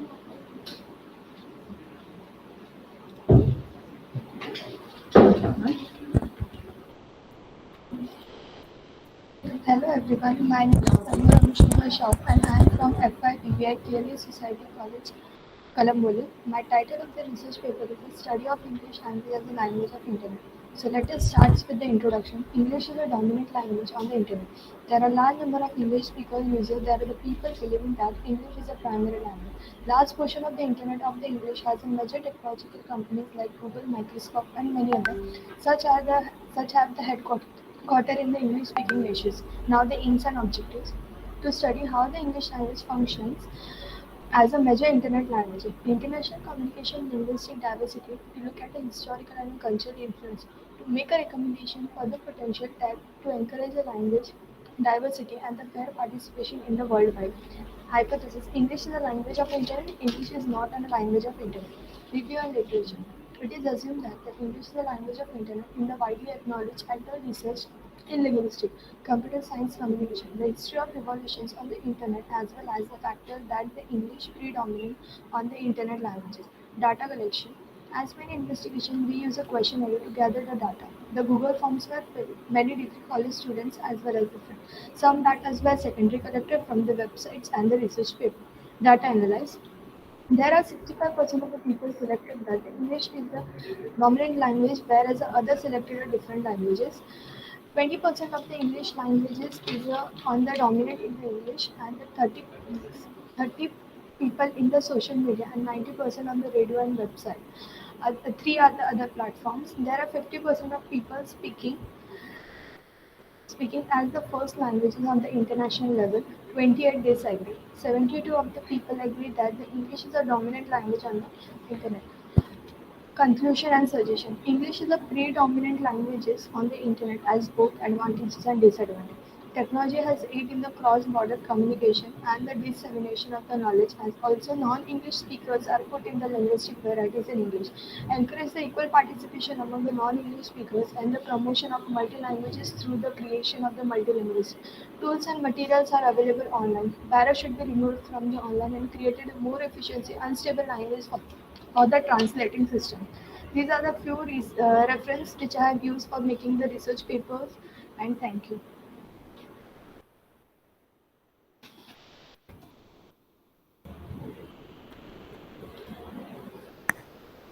Next, we have Millie from FIBPI.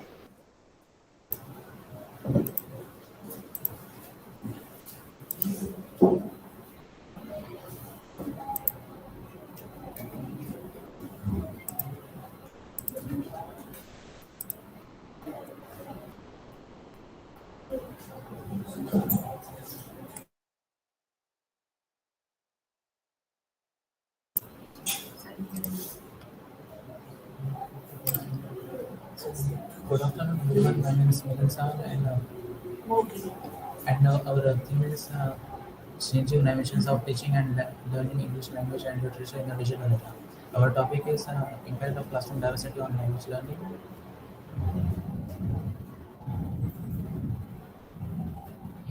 So let's start with the introduction. The environments in classroom and college university are a hot topic affecting educators, students, and society at large.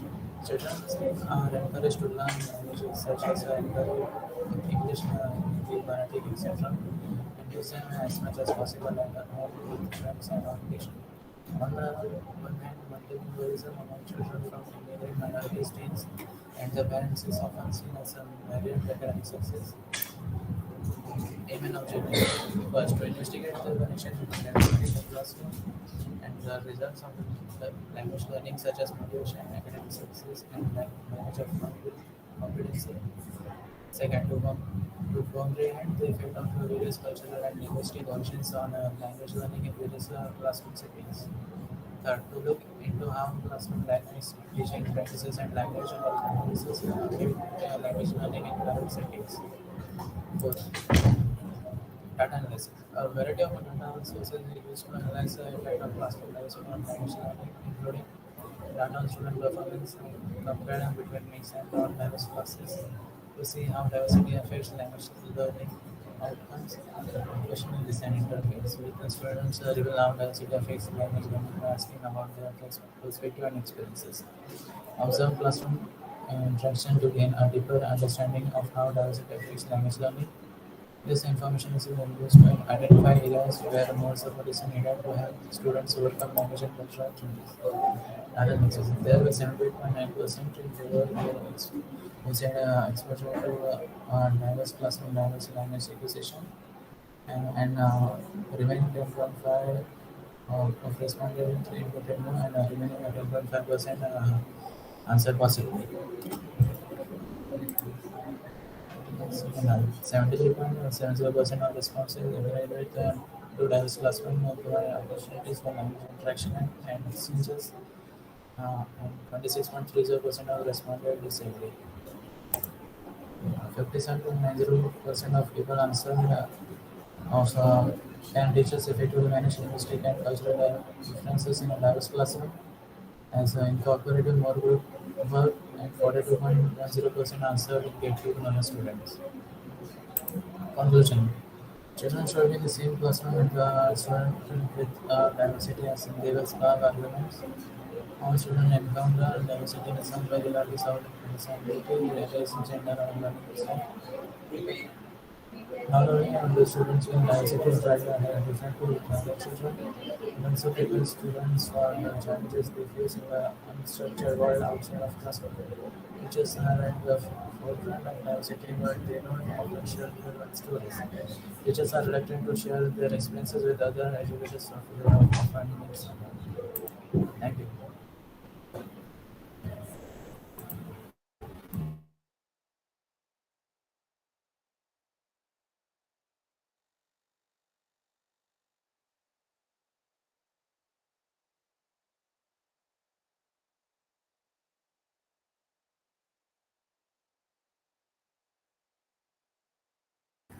Next, we have Anis and Navi from FIBPI.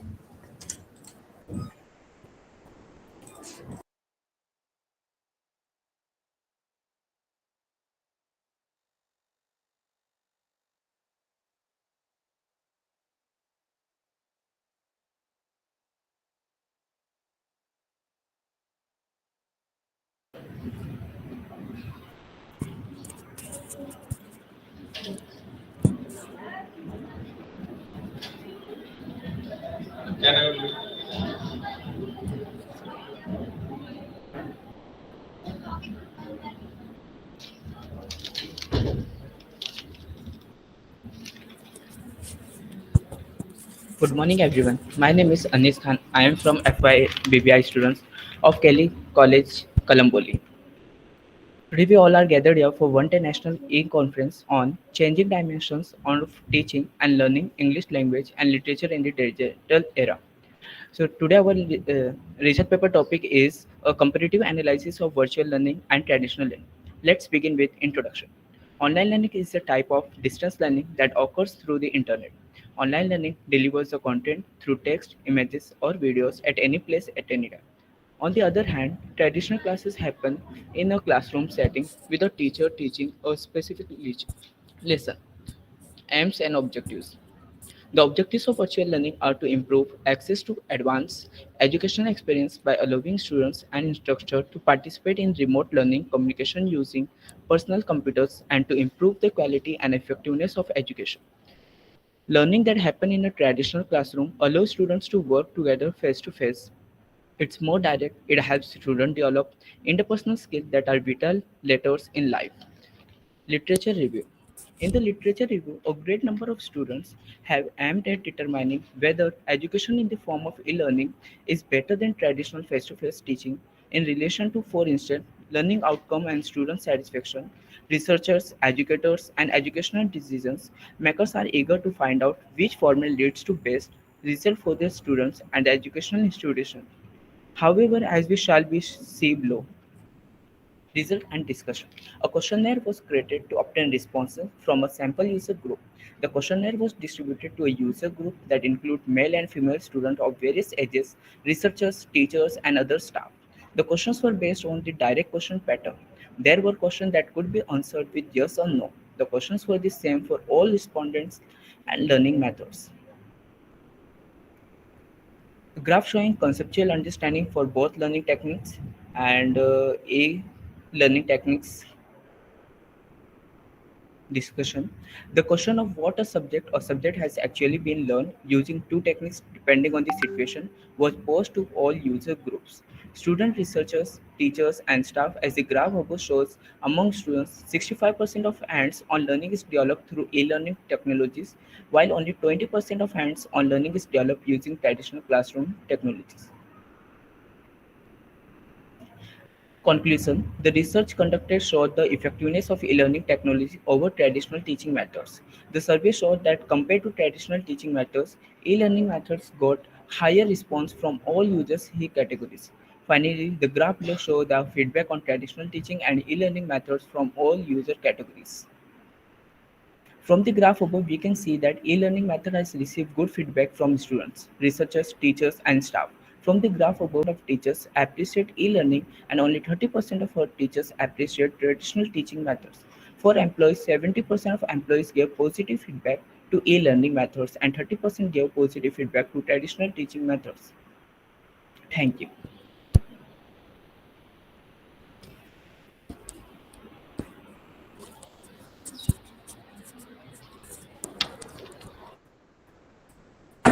Next, we have Prachita and Pravika from FIBPI.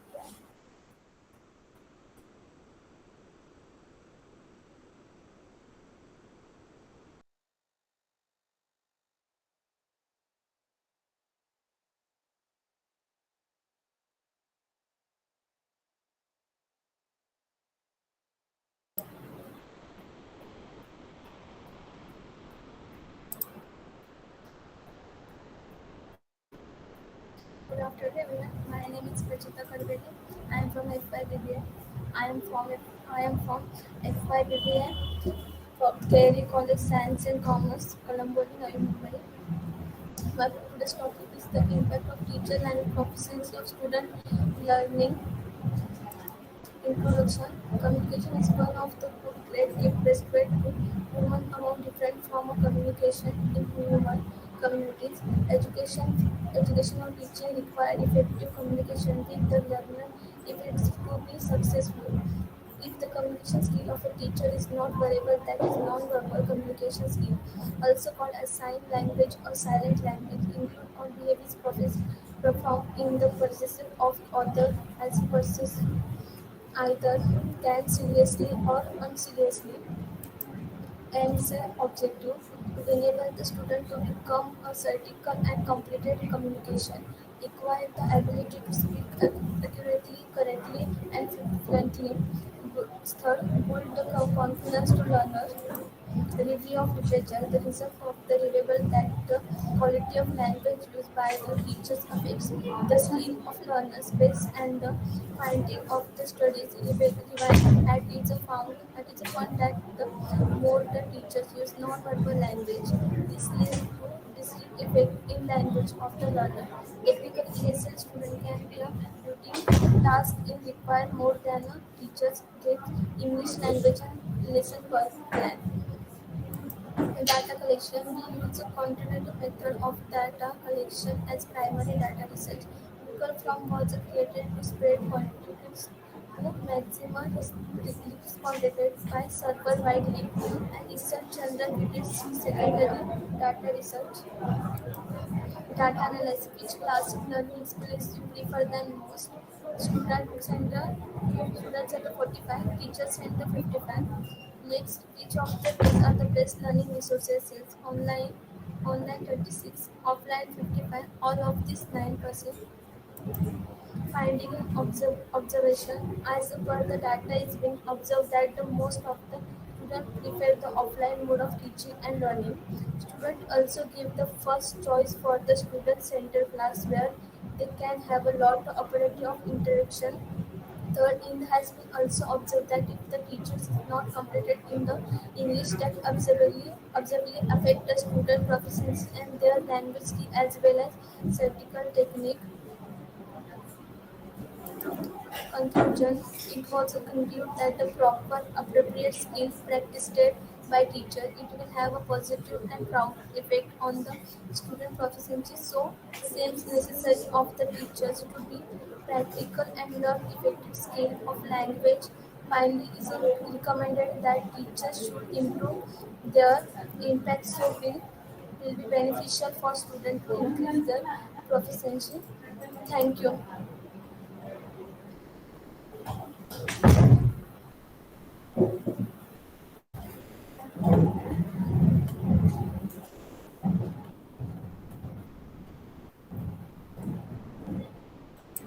Next, we have Shruti and Yuvraj from FIBB.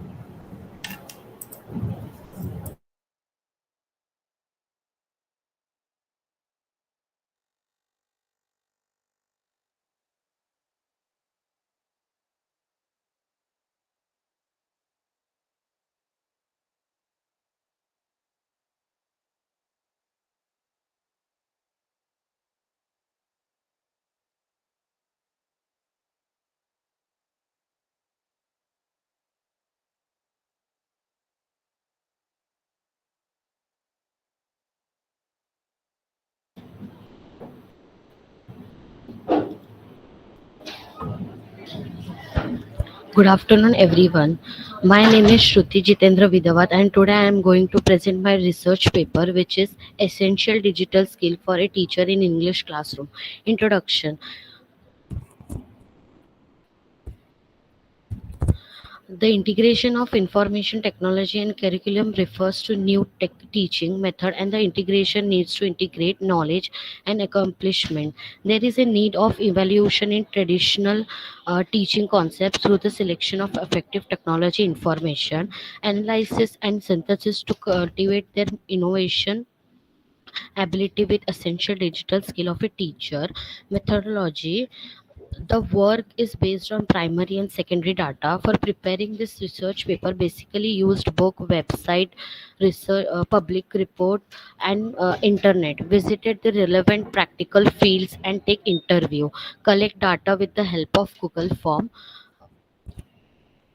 Aims and objective: to use technology to support lesson planning and preparation, to integrate digital resource such as video, animations, and interactive quiz into lessons, to facilitate online collaboration and communication with the students and other teachers, to create and manage digital portfolio to for students assessment, to effectively use technology for formative assessment and provide instant feedback to students, to stay up to date with the latest technology and integration it into the teaching process.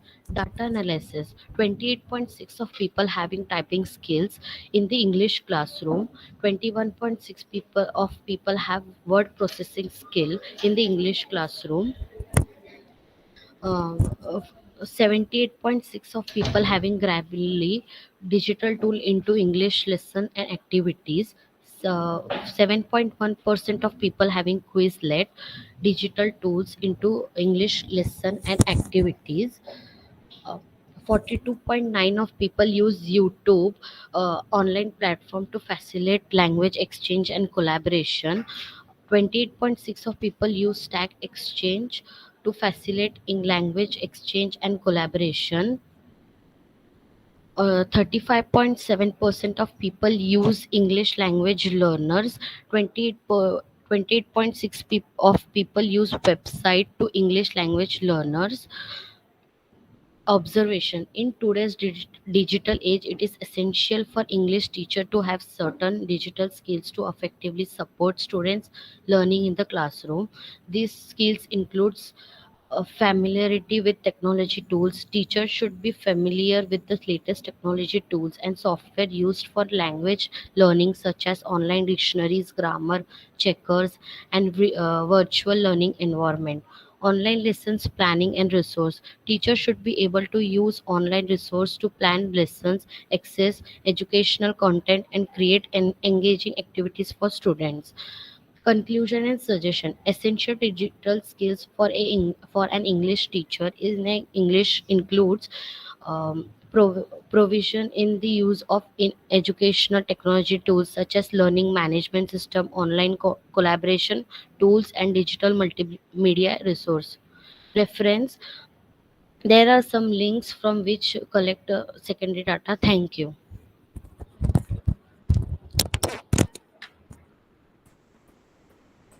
Next, we have Adarsh and Rishi from FIBS.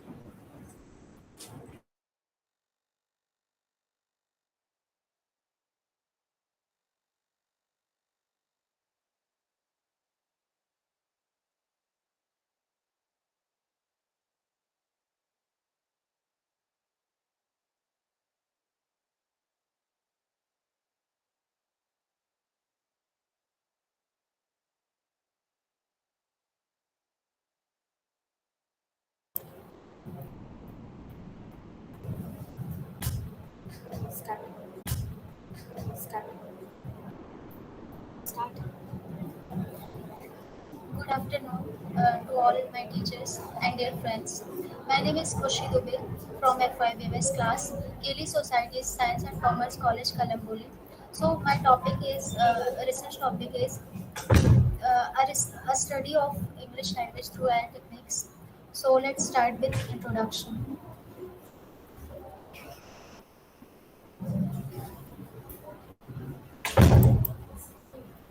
So, as we know, English is an official language in 53 countries and is spoken as a mother tongue by about 411.8 million people. But that's not all. Learning English is also not only useful but also very satisfying and feel great as you progress. It is the most common second language in the world. In fact, airport announcements, train schedules, emergency information, and street signs are often available in English. English is currently the language of the internet. About 565 million people use the internet every day, and about 52% of the world's most visited websites are in English. Therefore, learning this language gives you access to more than half of the content on the internet that might not otherwise be available. So, let's see aims and objectives. To use AI technologies to understand and analyze the English language in terms of its structure, uses, and meaning. To develop and implement AI algorithms for the analysis of the English language, including its grammar, vocabulary, and syntax. To use AI technologies to automate tasks such as text classification, language translation, and sentiment analysis. To conduct research on the use of AI in the field of linguistics and the English language, including the identification of challenges and limitations. To explore the potential of AI in enhancing language learning and teaching. Literature review. So here are some popular websites and applications that use artificial intelligence to learn English. Duolingo. Duolingo is a playful language learning platform with more than 200 million users worldwide history. The idea for Duolingo was launched at the end of 2009 by a professor at Carnegie Mellon University in Pittsburgh. Louis von Ahn and his graduate student Sabir Hacker von Ahn sold his other company Recaptcha to Google and wanted to work with Hacker on something related to education. World's most popular way to learn English online, learn English in just 5 minutes a day with our game-like lessons. Next is Babbel. Babbel is an online language learning platform that provides interactive lessons to help users learn new languages. The platform uses a combination of text, audio, and visual content to provide an immersive language learning experiences. Users can learn at their own pace and track their progress as they work through lessons and exercise. The lessons are designed to be engaging and interactive, helping users build their confidence and fluency in target language. Babbel may also offer features such as gamification, personalized learning, and social features that allow users to connect with other language learners and practice their speaking skills. Next is Hello English. Hello English is an app that uses artificial intelligence to help people learn English through speaking and writing. With Hello English, users can practice English with the app's AI powered conversation engine, which provides personalized feedback and helps users improve their speaking skills. The app may also offer features such as speech recognition, text to speech synthesis, and real time pronunciation analysis, which help users fine tune their pronunciation and intonation. Conclusion.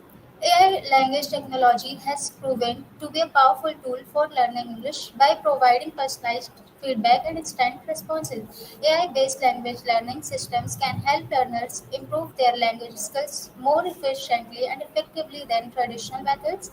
With its ability to analyze data and provide real time insights, AI is able to offer unique and innovative ways of learning that cater to the individual needs and pace of the learners. Thank you. Thank you to my all teachers for providing me this opportunity.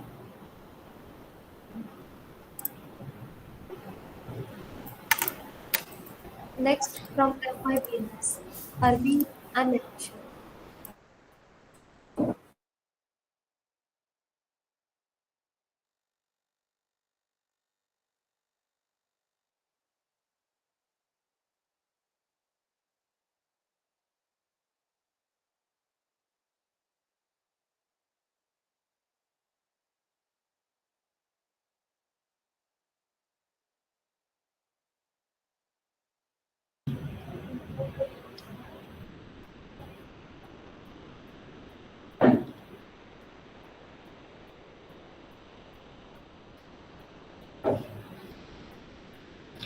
Good evening to all. Myself Naneshwari Patel from FIBMS, Kelly College Science and Commerce College.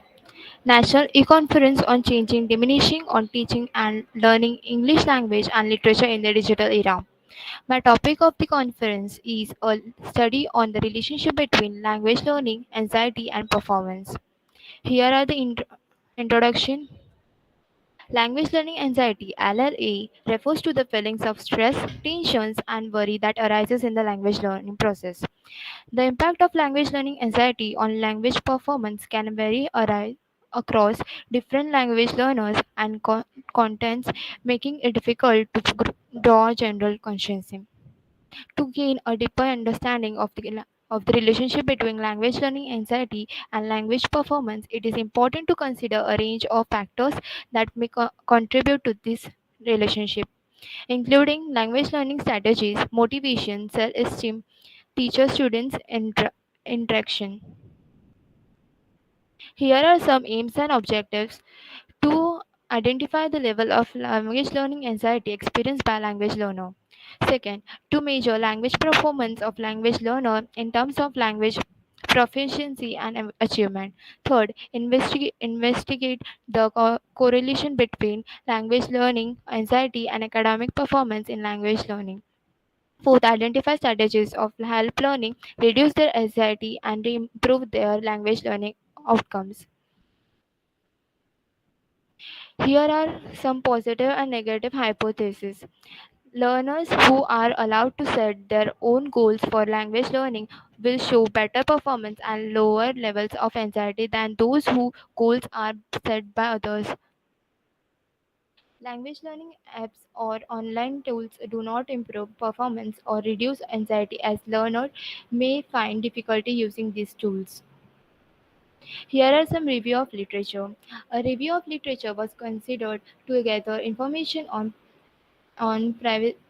privacy studying and finding related to the relationship between language learning anxiety and performance. Some studies have found that language learning anxiety can have negative impact on language performance. Here are some parameters.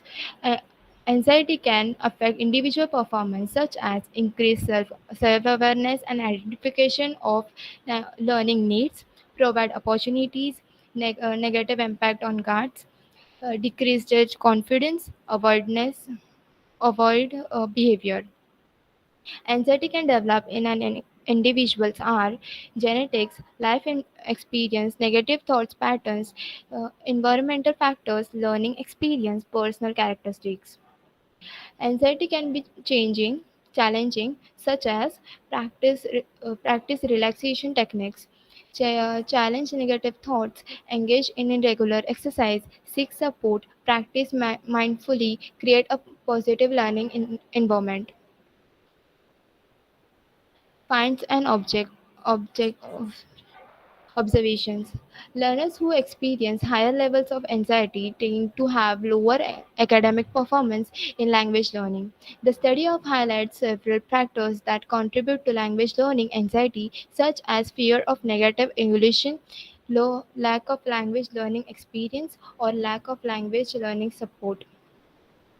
Here I have get the conclusion. In conclusion, anxiety can have negative impact on language learners, academic performance, emotional and mental health, and language learning outcomes. However, there are strategies to reduce anxiety and improve language learning, such as mindfulness and peer support.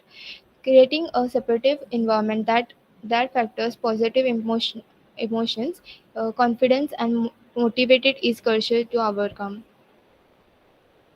Here I have take references from has thank you.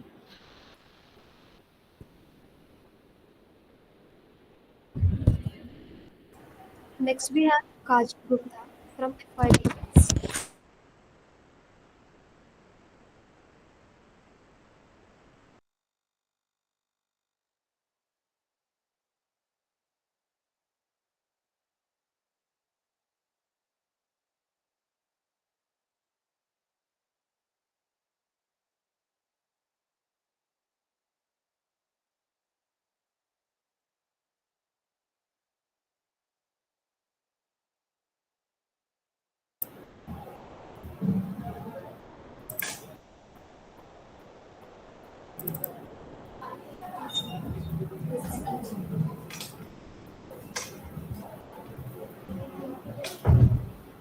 Title of research: The use of digital tools for language documentation and presentations. So, introduction. Language documentation and presentation are important fields that aim to capture and preserve English data, knowledge, and culture heritage. Digital tools provide a wealth of opportunities for language documentation and preservation efforts. These tools can be used to collect, store, analyze, and share illicit data, as well as to promote language revitalization and education.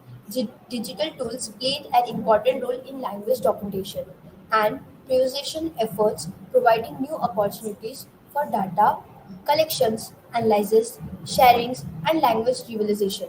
However, it is important to note that these tools should be used in a culturally opportunities and ethical manner and in accordance with the rights of the language communities being studied.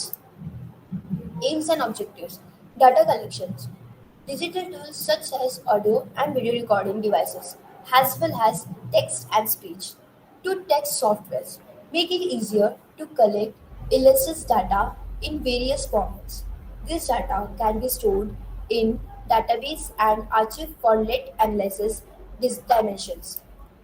Hypotheses are based on the belief that digital tools can provide new opportunities for language, documentation, and preservation, and that they can help to preserve illicit diversity and cultural heritages.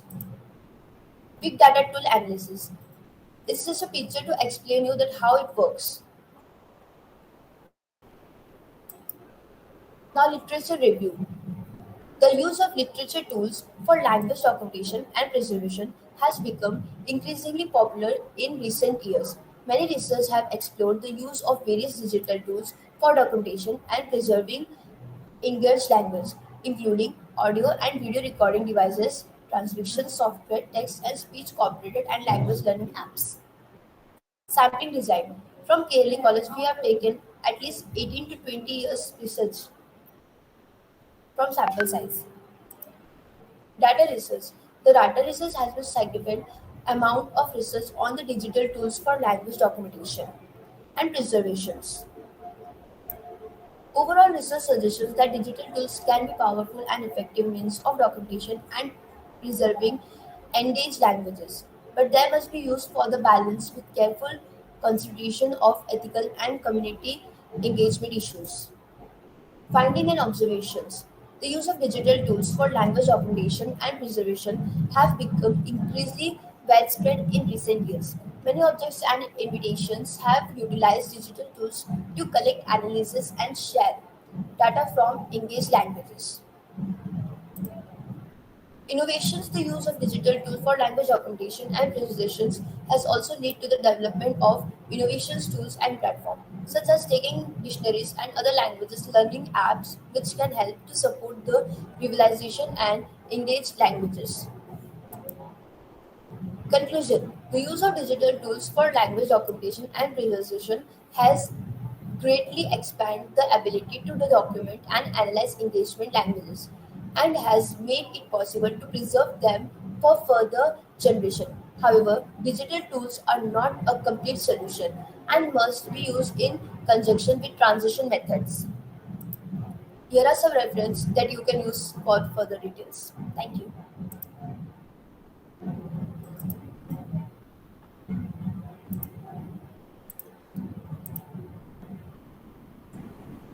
Next, we have Meera from FIBS.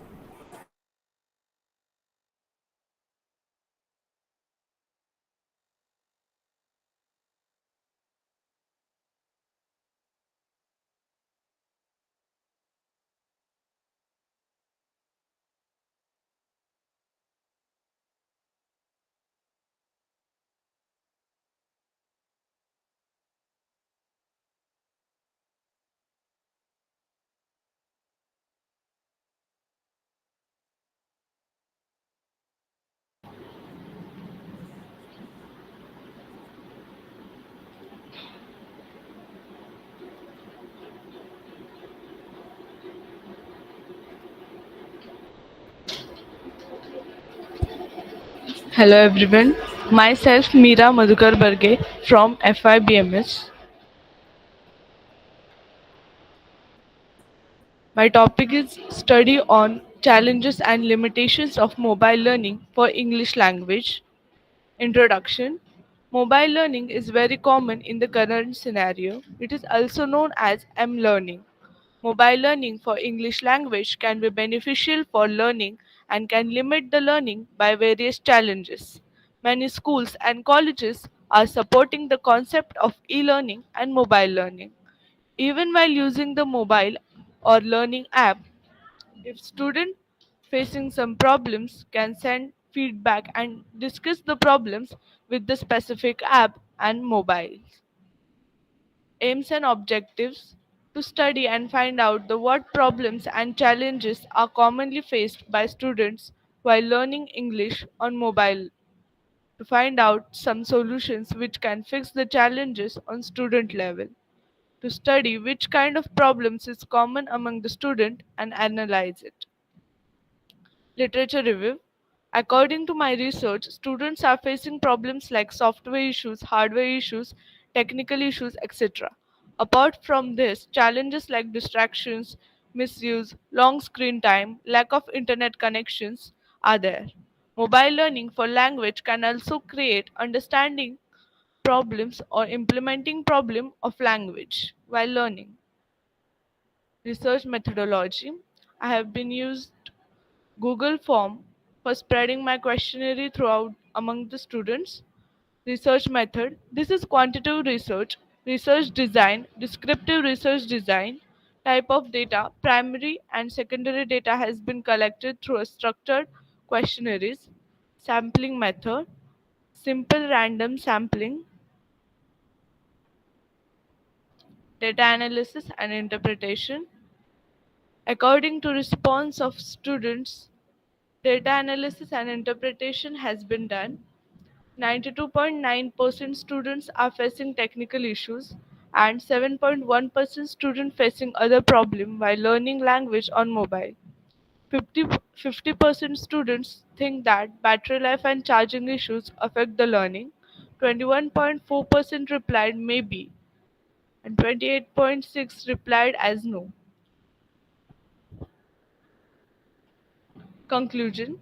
Coming to conclusion, mostly technical issues are faced by students. All are aware about the issues but not about the solutions, so that it can be solved by giving practical training of solving technical issues. Students mostly prefer online learning because it is convenient by all the means, but it can be unsafe sometimes. These issues also can be solved by awareness program, and problem like long screen time, battery life, and charging issues, availability can only solve by technology itself and upgrading technology. Thank you.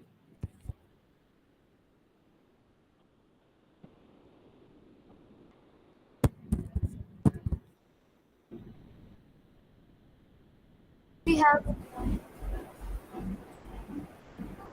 Miss Ka and Angel from FIBS.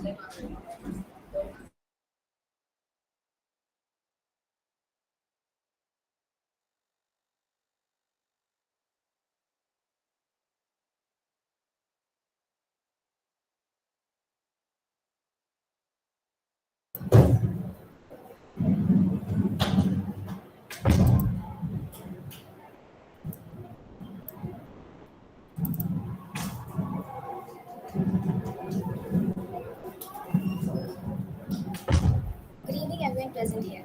Today, I, Angel Anuj Khandepal, student of FIBMS, Keli Society and Commerce College, Kalamboli. Today, I would like to present my research on the topic, the effectiveness of different mobile learning delivery methods for English learning language instruction. So, here we go. So, if we introduce my research, it would be that in today's world, mobile learning has become a trend, especially among our youth generation. Even we can also assume that mobile learning is creating an interactive learning, but is it not? It's not much effective as it is most of interpersonal communication. We agree that it has become an integral part of our life and it is used for different purposes as well as for language learnings. The aims and objectives of my research is today to study the different types of learning delivery methods for English language instruction, to understand the demerits and merits, and to find the best way of improving our language learning. Hypothesis. Learning through education apps and websites are not effective as interpersonal communication assists you. The review literature of my research, we simply understand that these apps are helpful for some time, but not for a longer period because it lacks some kind of distraction or some interpersonal communication. As learning through educational apps and websites have gained huge popularity among school and colleges, but it is not effective, I would say.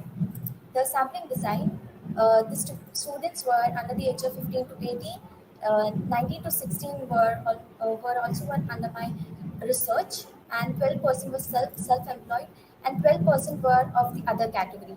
Sample size of my research was 100. Data collection. The data collection was done as a primary source, and the data analysis. I have surveyed my data by using this most 5 questions. That is, first, does all apps and websites are precise for usage? Do you agree that mobile learning apps are useful for language learning? Is there any flaw in using these apps? Does it cause any distraction while these apps? And the last one is, have you ever used any app or website for English learning? So we could understand that how the learning apps and websites are effective for language learning. But as per my observation, most of the population agree that mobile learning apps are useful, but not for effective time or not for longer period. We can also examine that 44% of the society says that there can be a flaw in using these apps. For example, Baiju's Grammarly, Zoro, Duolingo, etc. Some of the apps used by the people for improving their language in English. Most of the people do agree that they get distracted by using these online apps. I would conclude this topic by only saying that learning through these apps are effective, but not because it faces a major drawback. That is, it lacks face-to-face communication. Relying on these techno savvies are okay, but you can't communicate with an app as you can communicate with a person. So it's better to switch over to reading books, which will help you to developing in larger vocabularies and your communication skills. Thank you, everyone.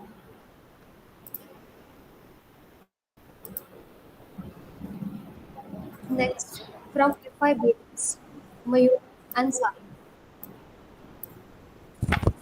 Good afternoon, everyone.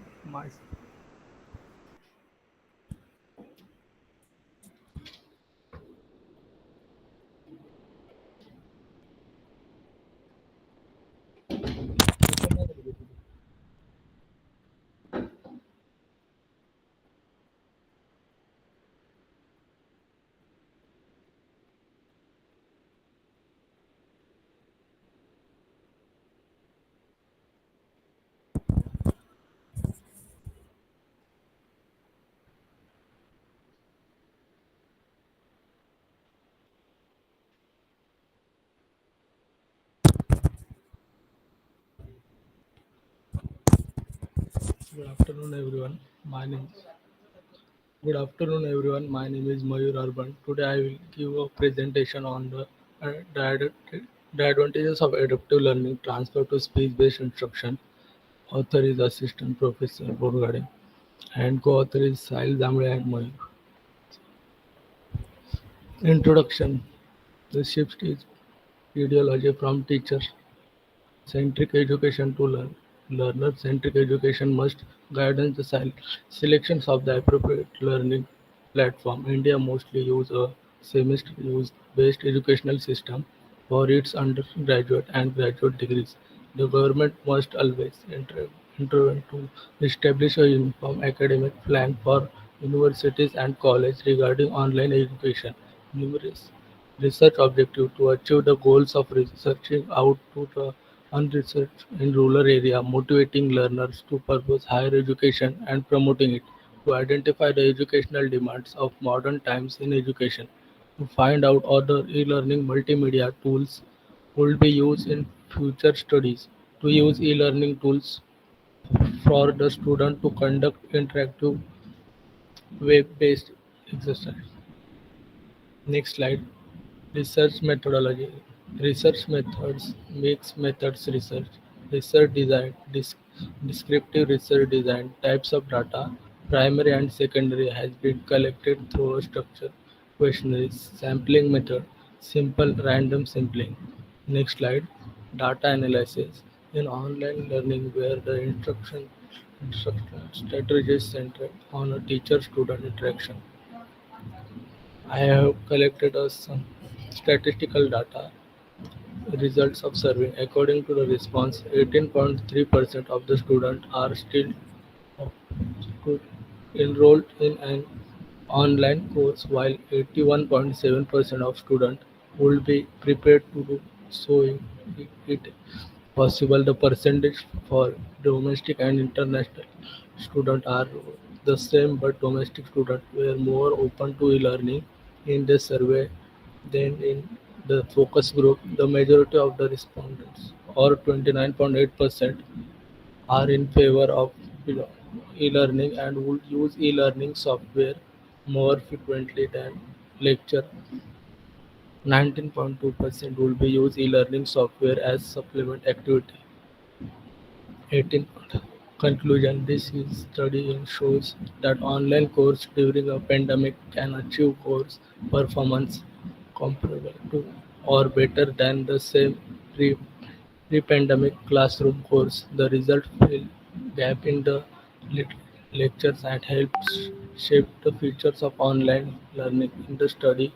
During the COVID-19 pandemic, students generally exhibited positive attendance towards online learning and their respective engagement with faculty and classmates precedent acceptance of online reference will. Thank you.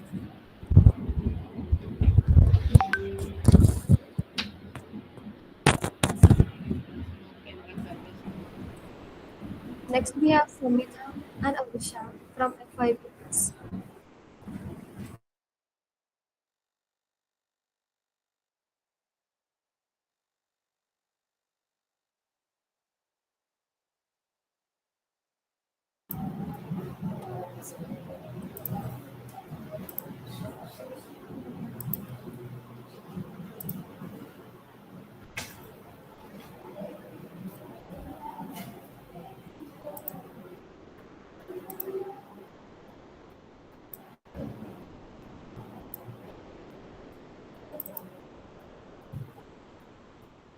A very good afternoon. Today, my topic is the role of mobile devices in supporting English language.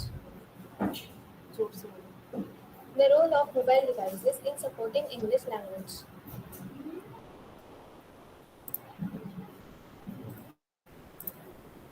Intro.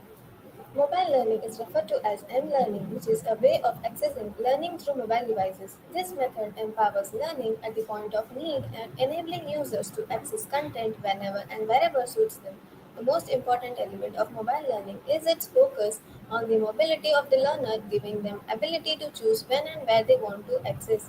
Learning means they can go at their own pace, increasing engagement, improving knowledge retention. M-learning is a learning process in which one can learn through context using electronic devices and interacting socially too. Its aims and objectives are to know the advantages and disadvantages of M-learning, to understand the meaning of mobile learning, to examine how M-learning affects learners, to know how does M-learning help learners, to read through a survey on mobile learning. Literature review. Rapid development in information and communication technologies require learning institutions to continuously evaluate the approaches in physical as well as virtual classroom teaching. M-learning is a kind of e-learning which bases on the use of mobile devices anywhere at any time. The advances and diffusion of mobile technology have influenced considerably our everyday life, changing our habits and practices by freeing us from confines of desktop activities. These devices must support wireless communicational technologies and have possibility to present teaching materials and to realize and synchronous communication between learners and teachers. Hypothesis. The increasing prevalence and accessibility of mobile devices have a positive impact on the development and improvement of English language skills among non-native speakers. Data analysis. Which devices do you own? How do you find your online learning to be? Findings and observations. The study was conducted to have a survey and understand that M-learning as a complementary model to online and classroom learning. The present study was undertaken to answer the doubts regarding usefulness of M devices in higher education. Conclusion. The increase of mobile devices has proceeded throughout society and at such rate that higher education can no longer avoid exploring the educational potential of these tools. The present survey describes the usefulness of M devices in education. The results are clearly indicative that the technology is an emerging stage and is in the state of evolution. Most of the learning activities take place on devices that are actually not designed with educational purposes.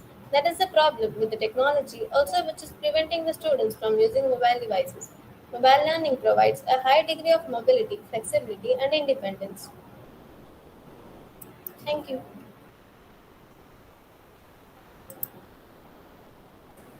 Next, we have Srishti and Priyanka from FIBS.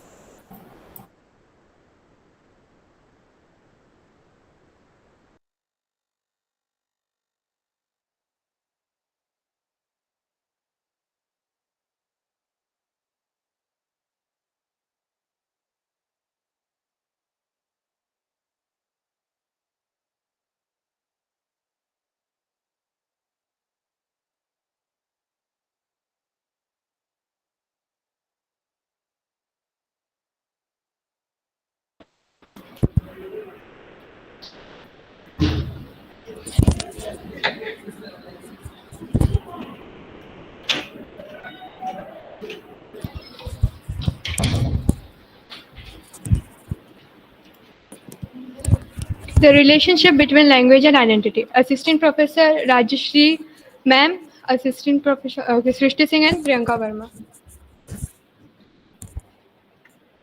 Introduction. As the rapid growth of technology continues to permeate all aspects of human life, it has made a great impact on language and identity in a notable way. The revolution of digital world has triggered an explosion to new vocabularies, genres, etc. by reshaping and practice of literacy. The sense of self and relation towards the world of a person continuously shifts. Because of that, one has dynamically multiple and even contradictory identities. The digitalization helped the people of different language, culture, religion, personality, etc., to come together and interact with each other more comfortably. Aims and objectives to study the relationship between language and identity in digital era, to understand the impact of digitalization and modern technology on language, to examine the effect of digitalization, is it good or bad on language. Okay, review of literature. The major cause of attracting young people attention on social media is that they are allowed to interact with new people even without going outdoor, and there are no boundaries on social media so that they can talk to people even when the person is on the opposite side of the world, and all are free of cost. Because of this type based interaction of social media, the language is affected tremendously. People are motivated to use more slang languages and trying to make shorter version of the words on their own. Digi- okay, research of methodology. This there is a quantitative research. Primary and secondary data has been collected through the structured questionnaire, survey and questionnaire, simple random sampling. So, data analysis. How does the use of technology impact language use and identity information? How does the use of non standard language varieties in digital context impact language standardization and identity formation? Is the relation between language use and the formation of online communities and virtual identities good? Do you agree that digitalization has made any impact on language? What role does social media plays in shaping language use and digital identity? What are the implications of digital language practices for language education and language policies?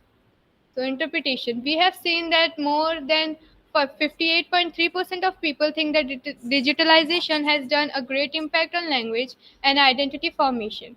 More than 69.4% of the people think that The language used and the formation of online communities and virtual identities are good. 75% of the people think that digitalization has made an impact on language. 77.8% of people think that digitalization evolution has made a good impact on language and identity. Conclusion and suggestion. Social media platforms such as WhatsApp, Facebook, Instagram, Twitter, etc. made multiple changes in language and people has multiple social media identities which made them more sociable. Apps like Google, Duolingo, Language Journey, etc. helps a person to learn any new language if they wish to learn. Vocabulary, word, words up, etc. are the apps that helps in improving one's vocabulary, speaking skills. On the top of that, these are all free of cost or it charges minimum fees as it can. Thank you. Next, we have Shubham and Nuraj from FIBS.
So, good evening, all the viewers. My name is Navraj Singhil from FIBMS from Kelly College. So, my topic is the role of English as the language of international business and trade.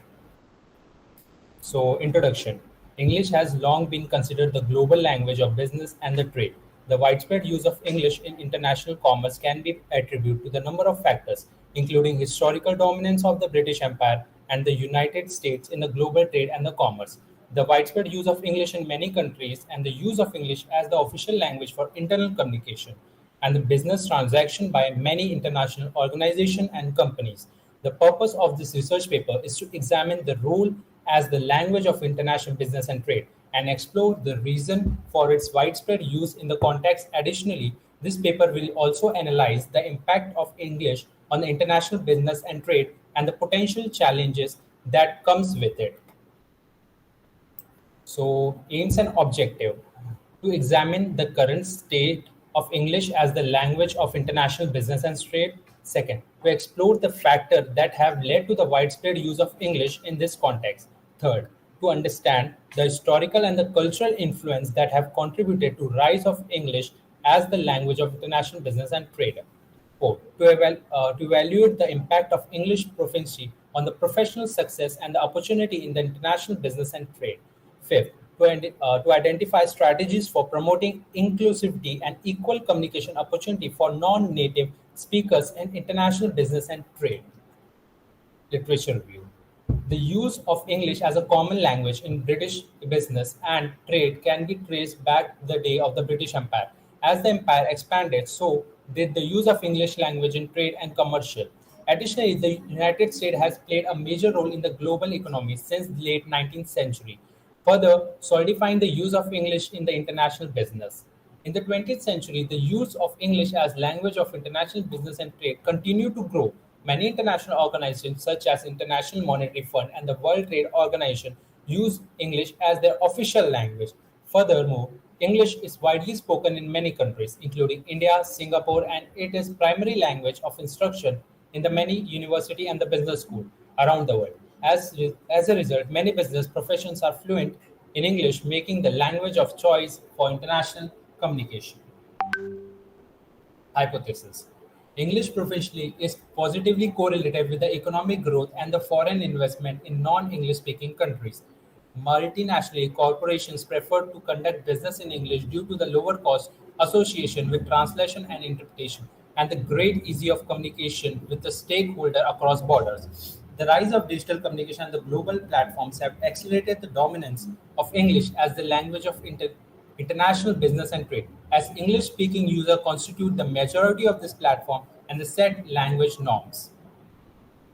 So, data analysis and interpretation.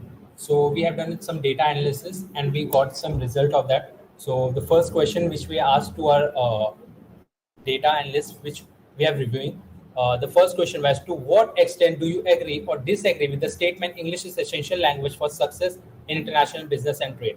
So 83.3% of the people agree and 16.7 people don't agree to this. So the second question, how important do you think is proficiency in multiple language in international business and trade? So 42.9% think yes, there should be a multiple languages, but 57.1% people thinks no, there should be only one language. Third question, how confident do you feel when communicating in English in a professional setting? So 50% of the people feels very confident and 33.3% of people feels averagely confident and 16.7% of the people feels no confident at all. So fourth question, how often do you use English in your communication?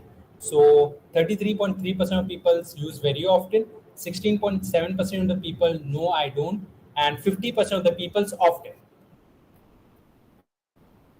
And have you faced any challenges due to level of fluency in English or work? So 66.7 people, yes, they have faced some challenges, and 33.3% of the people, they had not faced any challenges. Have you observed any difference in the use of English in the different regions of industries, international business and trade? So 66.7% of the people said yes, I have observed, and 33.3% of the people feels no, they haven't any observed. To now we come to the conclusion.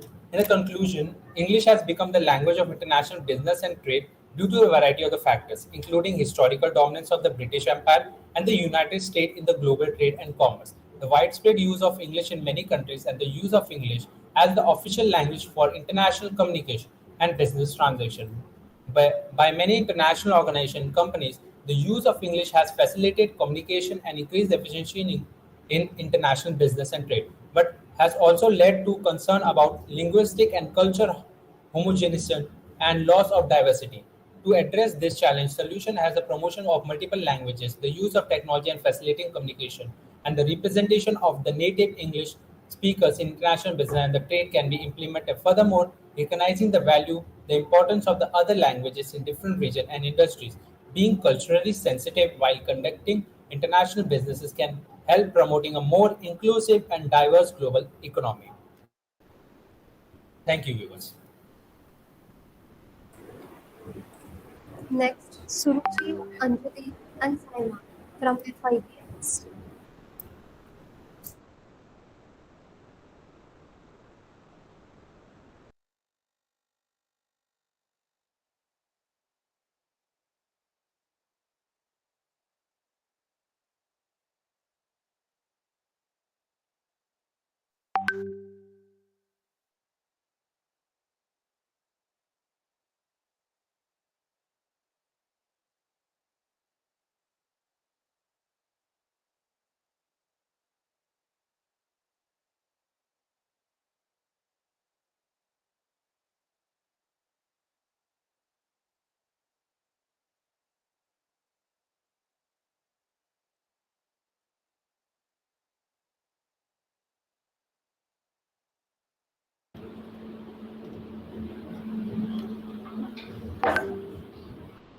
नीचे वाला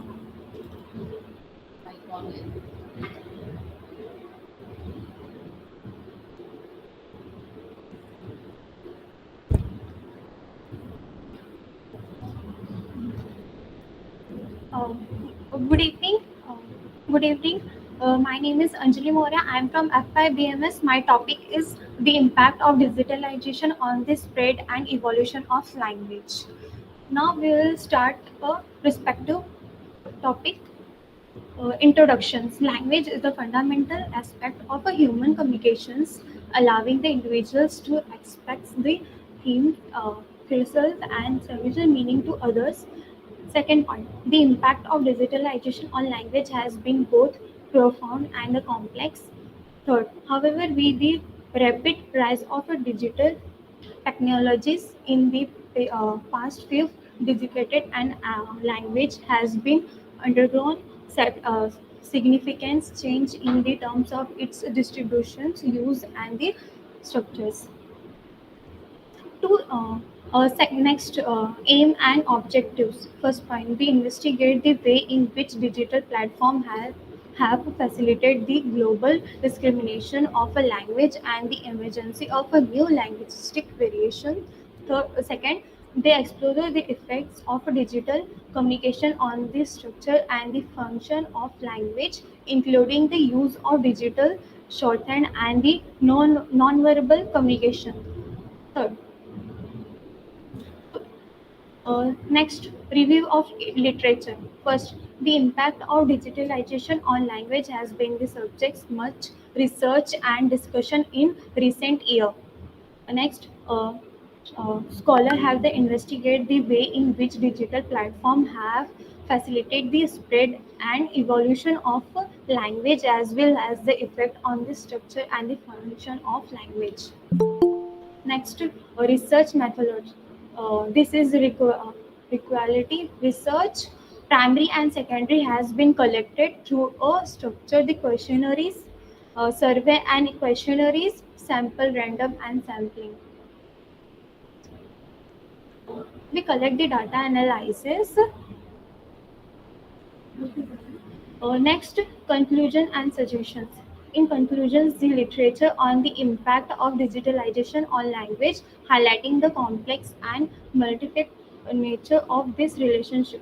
Next, will digital communication has facilitated the spread and evolution of language. It has also given rise to a new form of language, the challenge of traditional structures and practices. Last, as such as a polysemach, education and language practitioners must be navigate the complex trender carefully is to ensure that the benefit of digitalization. Thank you. Next, we have Vignesh and Shubham from FIBS.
Our aims and objectives are first, the main objective is to know the effect of technology on student emotion. Second, to know the student emotional and experience of language learning.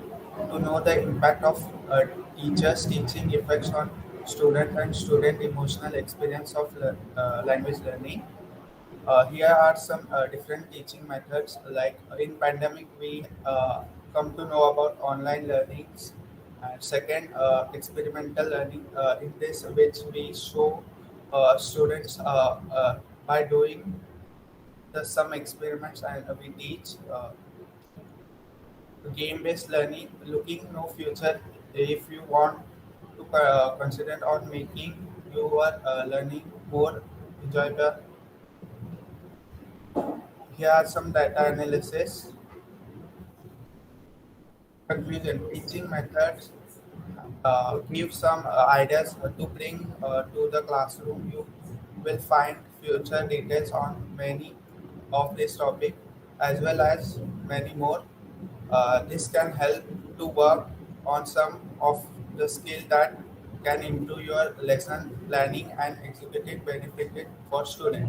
By using a learning teaching framework based on the activities involvement on the student, teaching will also benefit from the student knowledge and creativity.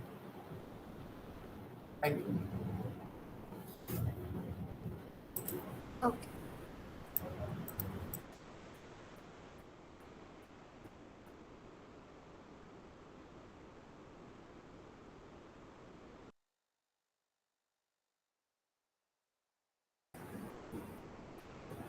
Next, we have Pavitra from SYMS.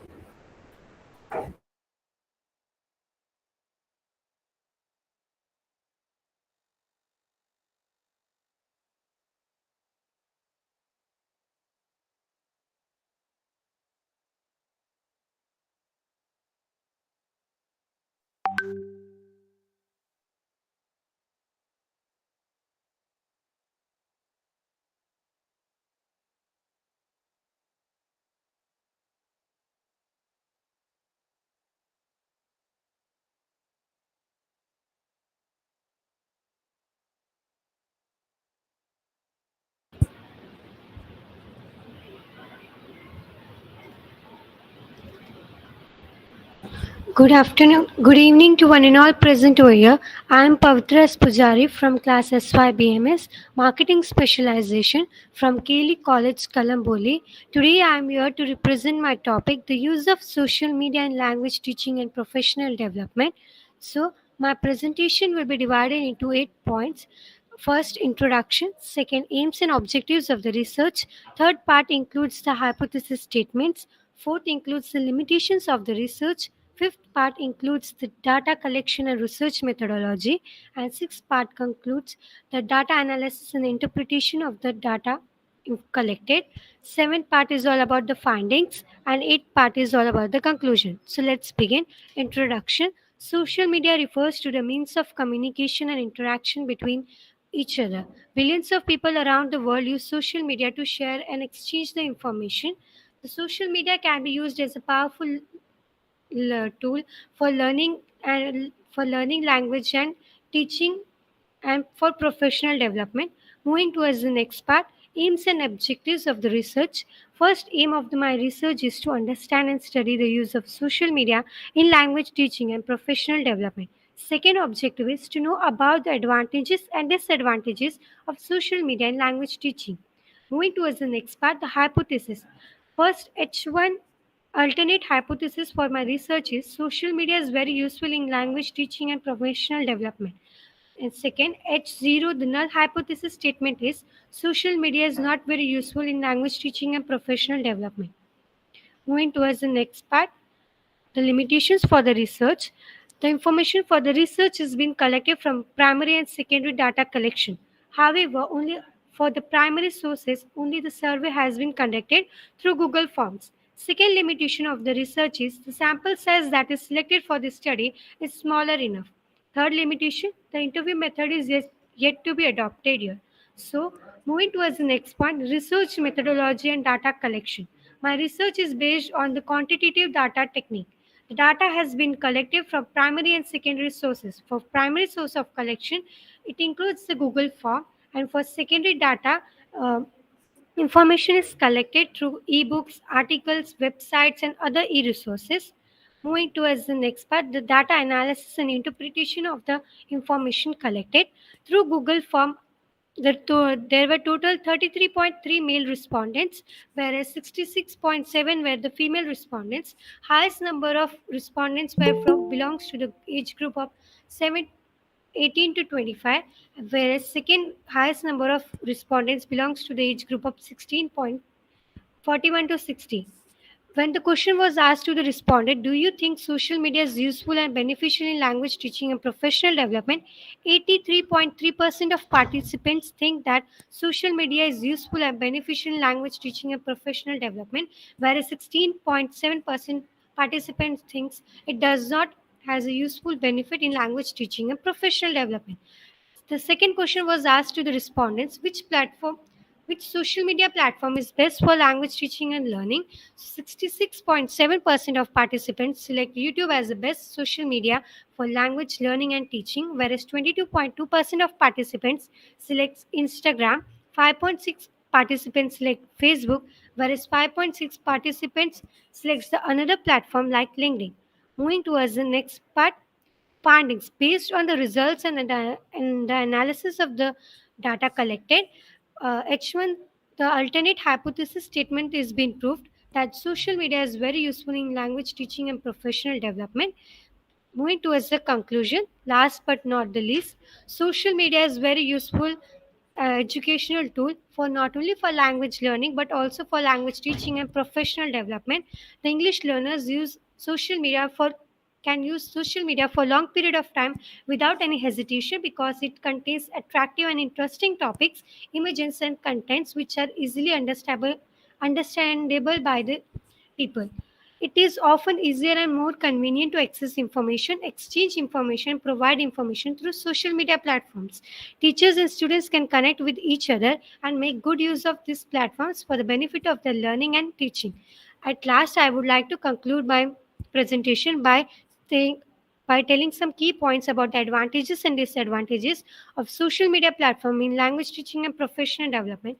The advantages are it helps to connect with more people across the world, it helps to gather the information easily, and it provides knowledge to many learners. It is a learning tool for free. It contains an attractive and interesting topics contents which can be easily understandable by the people.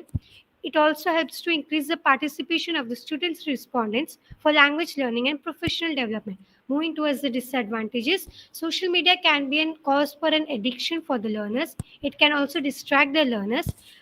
The learners may face some security issues while interacting with on the social media platforms. It is not much good for health because we- when we are spending too much time in social media, we get eye irritation and back pain, etc. There is lack of face-to-face interaction. The teachers and students interact through the social media and online platform, so they may face some lack of personal touch. So last, I would like to conclude my speech, my presentation. Thank you and have a wonderful day. Next, we have Tanmay and Sujit from FIBS.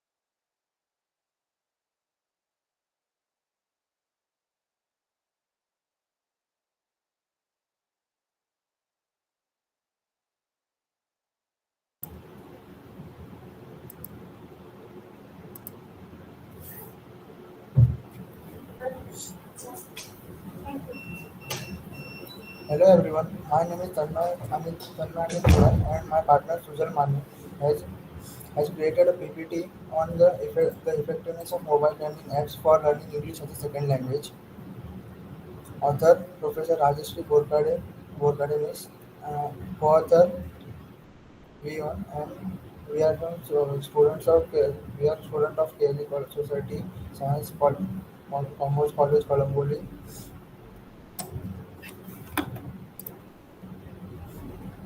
This evaluation is based on the categorization of apps to assess users in navigation, the apps maze, and selecting the best app to use. Research on the best and worst apps in lacking primary, secondary, and post-secondary level learners are separated. The aforementioned category of learning, which includes college students and adults in the tertiary level, is where apps are categorized. People must use a variety of technology devices, especially mobile ones, in their daily lives due to the fast-paced lifestyle of the 21st century. As a result, educational professions try to include and exploit the quickly developing technology to improve learning. Increasing, Increasingly popular attention spans in the classroom became shorter and shorter. Goodwin's journals 2011 says, however, it interest in new devices which enhance capabilities has increased dramatically.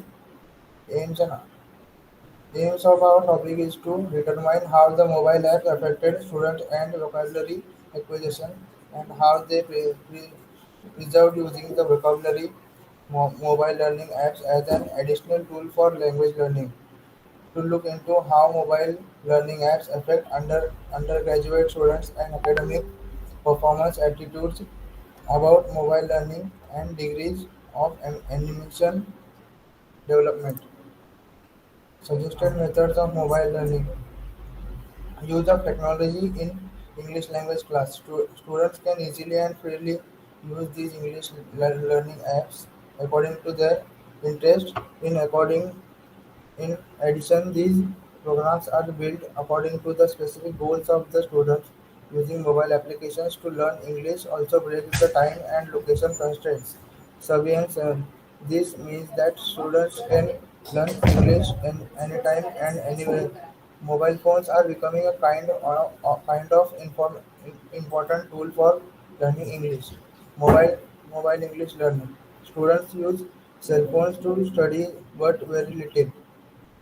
According to Molinet, mobile learning can be broadly defined as and the use of un- uncoded portals technologies in conjunction with wireless and cellular networks to facilitate, support, enhance, and extend teaching and learning. And mobile technologies include mobile phones, smartphones, mini laptops, or netbooks, probably portals, GPS or voting devices, and portable specified technologies used in scientific laboratories, technical workshop, or environmental or agricultural research, virtual learning environments, and management information system.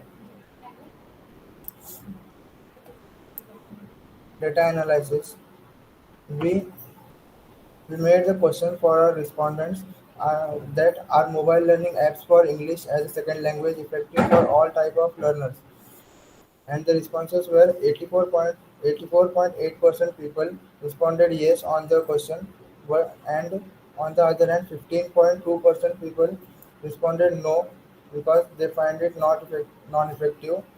And also, next question: can mobile learning apps for English as a second language be used effectively without a teacher or tutor?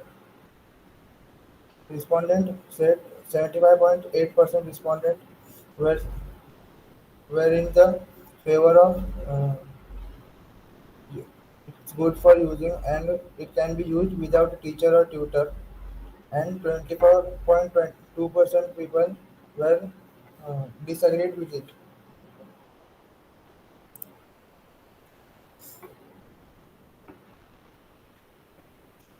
Um, Do you think that using of mobile learning apps for learning English as second language learners were accepted by 78.8% learners accepted this question and 21.2% were saying no on this question. Mobile learning apps are helpful for language learning. This question was accepted by 81.8% and disagreed by 18.2% people. Can you accept to see coming years development in mobile learning apps for English as a second language? This question was agreed by 72.7% people and 27.3% people decided this question.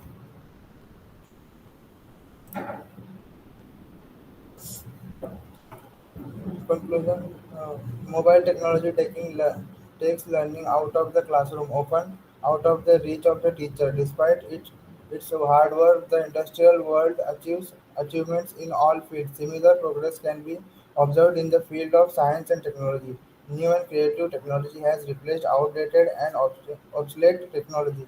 Thanks to this modern technology and the emergence of the internet, the educational field is developing a lot.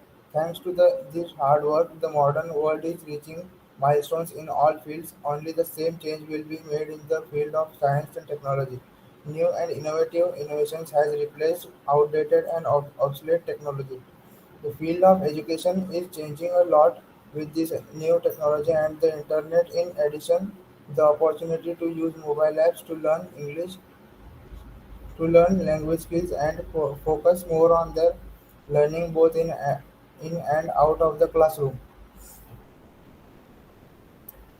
Thank you.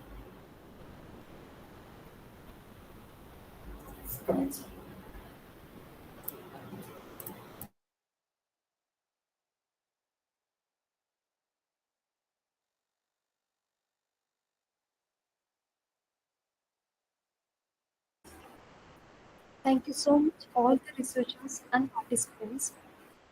Thank you so much, Swati Sena, for reviewing today's National Conference PPT presentations. Now, I request Honorable Principal Dr. Giri to present the Valedictory Address.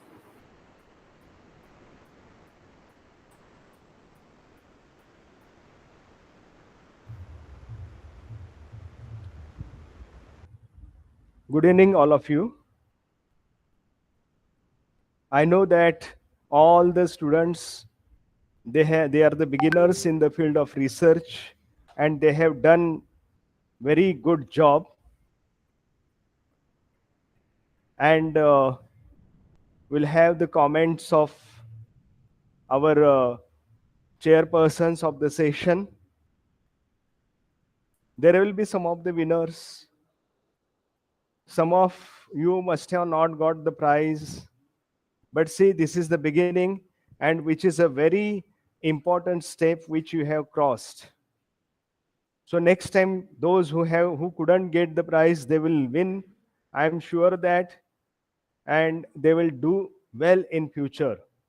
So today's day must be very much hectic, but it was interesting also, as several aspects pertaining to English literature and digitization we have come across. So all the best participants, and once again thanks to all the chairpersons of the session. Those who, both of them, they have put their lots of efforts in listening to all these research contributors. So once again, thanks to all of you, and wish you all the best for your future endowment. Thank you. Thank you so much, sir. Now I request Dr. Swati Sena to announce the best three paper presenters.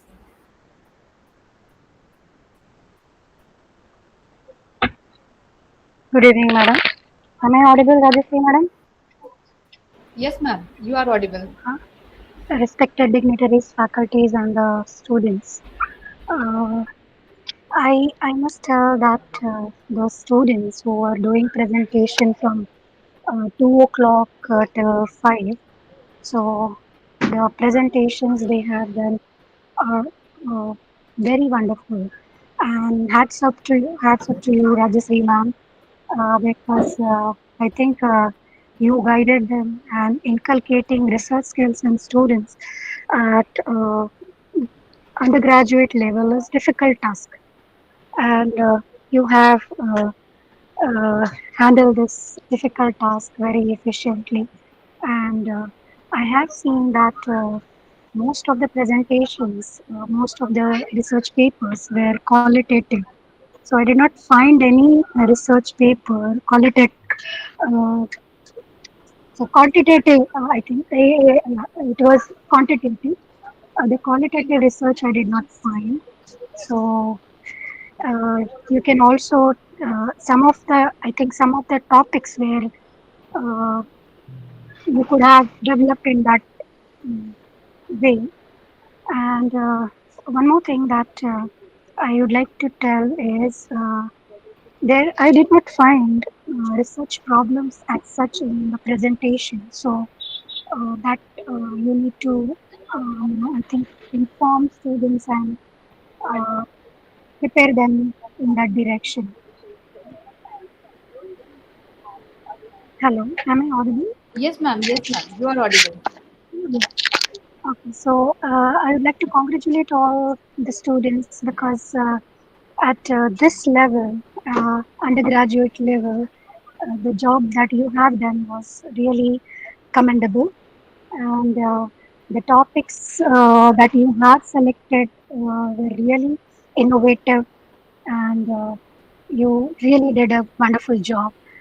So now I would like to uh, announce the winners. First, I'll announce the winners from the teachers category. So the first winner is Yogita Patel, and the second is Rajesh Dhotre. From students category, first the winner is Meera, and runner is Anis and Navdeep. Congratulations to the winners. Thank you. Thank you, Rajashree ma'am. Thank you, Principal sir, Thank you, and madam. all other faculties. Thank you, ma'am. And thank you for your valuable suggestion that I will next time take care that there will be some qualitative research also. And thank you. Thanks a lot for your patience listening. Thanks a lot. Thank you, ma'am. Thank you so much. Thank you is such a prayer that cannot be seen or touched. It must be felt by heart.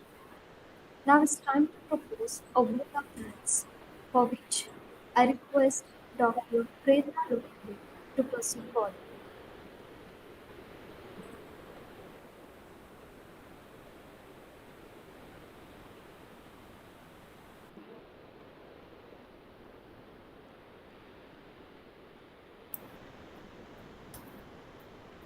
Good evening to everyone, all the respected dignitaries, inviters, participants, and my dear students. I, Dr. Prerna Kumar Lokhande, Assistant Professor from Chemistry Department, feel honored and privileged to get this opportunity to propose a vote of thanks on the occasion of this National E-Conference on behalf of KLE College Kalamboli, Navi, Mumbai. Certainly, the national conference was very useful. We all got the opportunity to make aware ourselves with the innovative practices in the digital era. Organizing a national conference is a challenging task. This cannot be possible without a great preparation, wise working hands, support from every corner, and the basics. On behalf of the organizing committee, I would like to express my profound gratitude to our Kerala management for the support in all the possible manners to organize this conference. I am very much thankful to our Principal Sir, Dr. Giri, for his mentorship, encouragement, constant guidance, and support to shape this conference. Thank you so much, sir, for shaping us so well.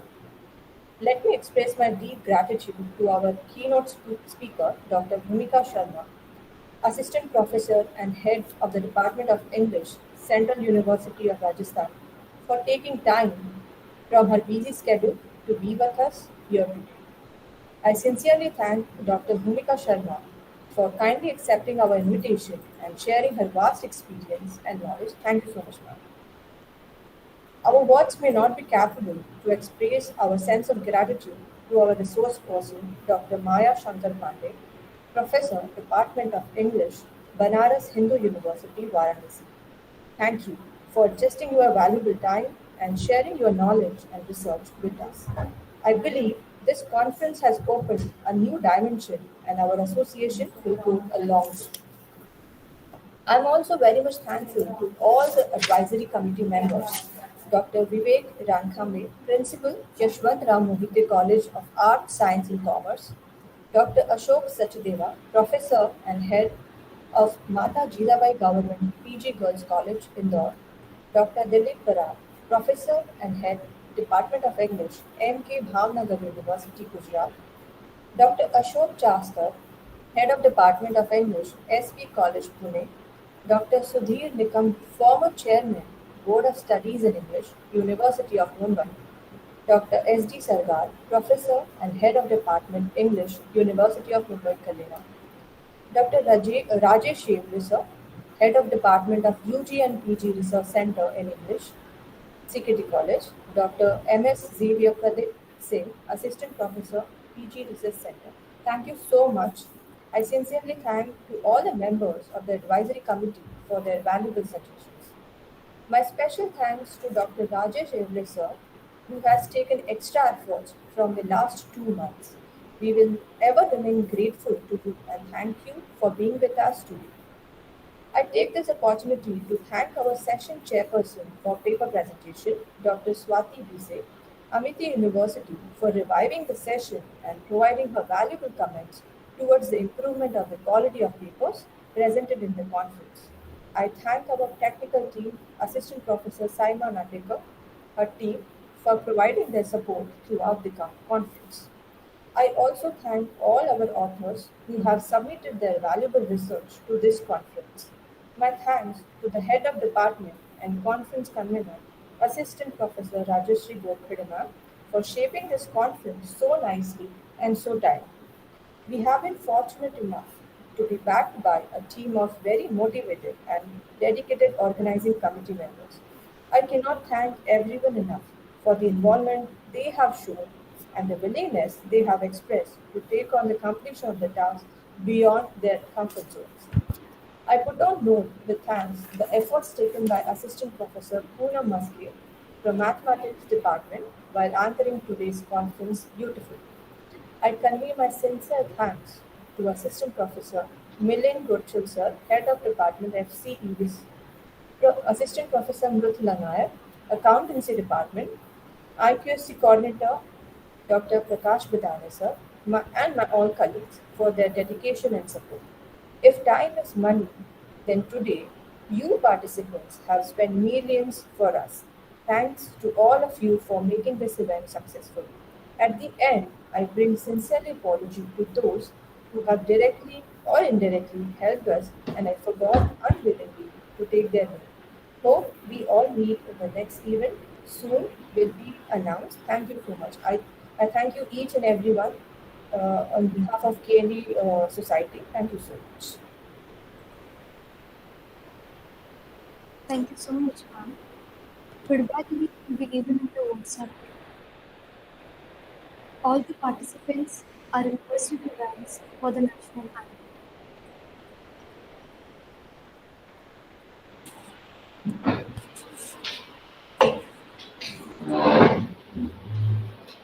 जनगण मन अधिनायक जय हे भारत भाग्य विधाता पंजाब सिंध गुजरात मराठा द्राविड उत्कल बंगा विंध्य हिमाचल यमुना गंगा उच्चल जलधि तरंगा तव शुभ नामे जागे तव शुभ आशीष मागे गाहे तव जय गाथा जन गण मंगलदायक जय हे भारत भाग्य विधाता जय हे जय हे जय हे जय जय जय जय हे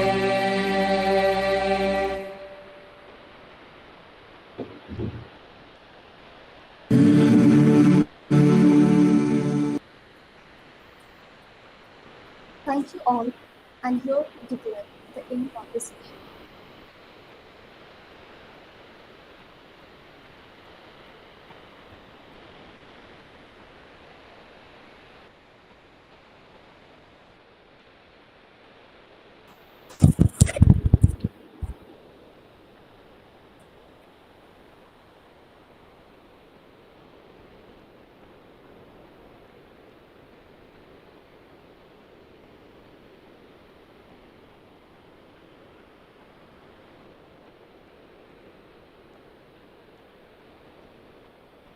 Hello, Sayma madam, you are not audible.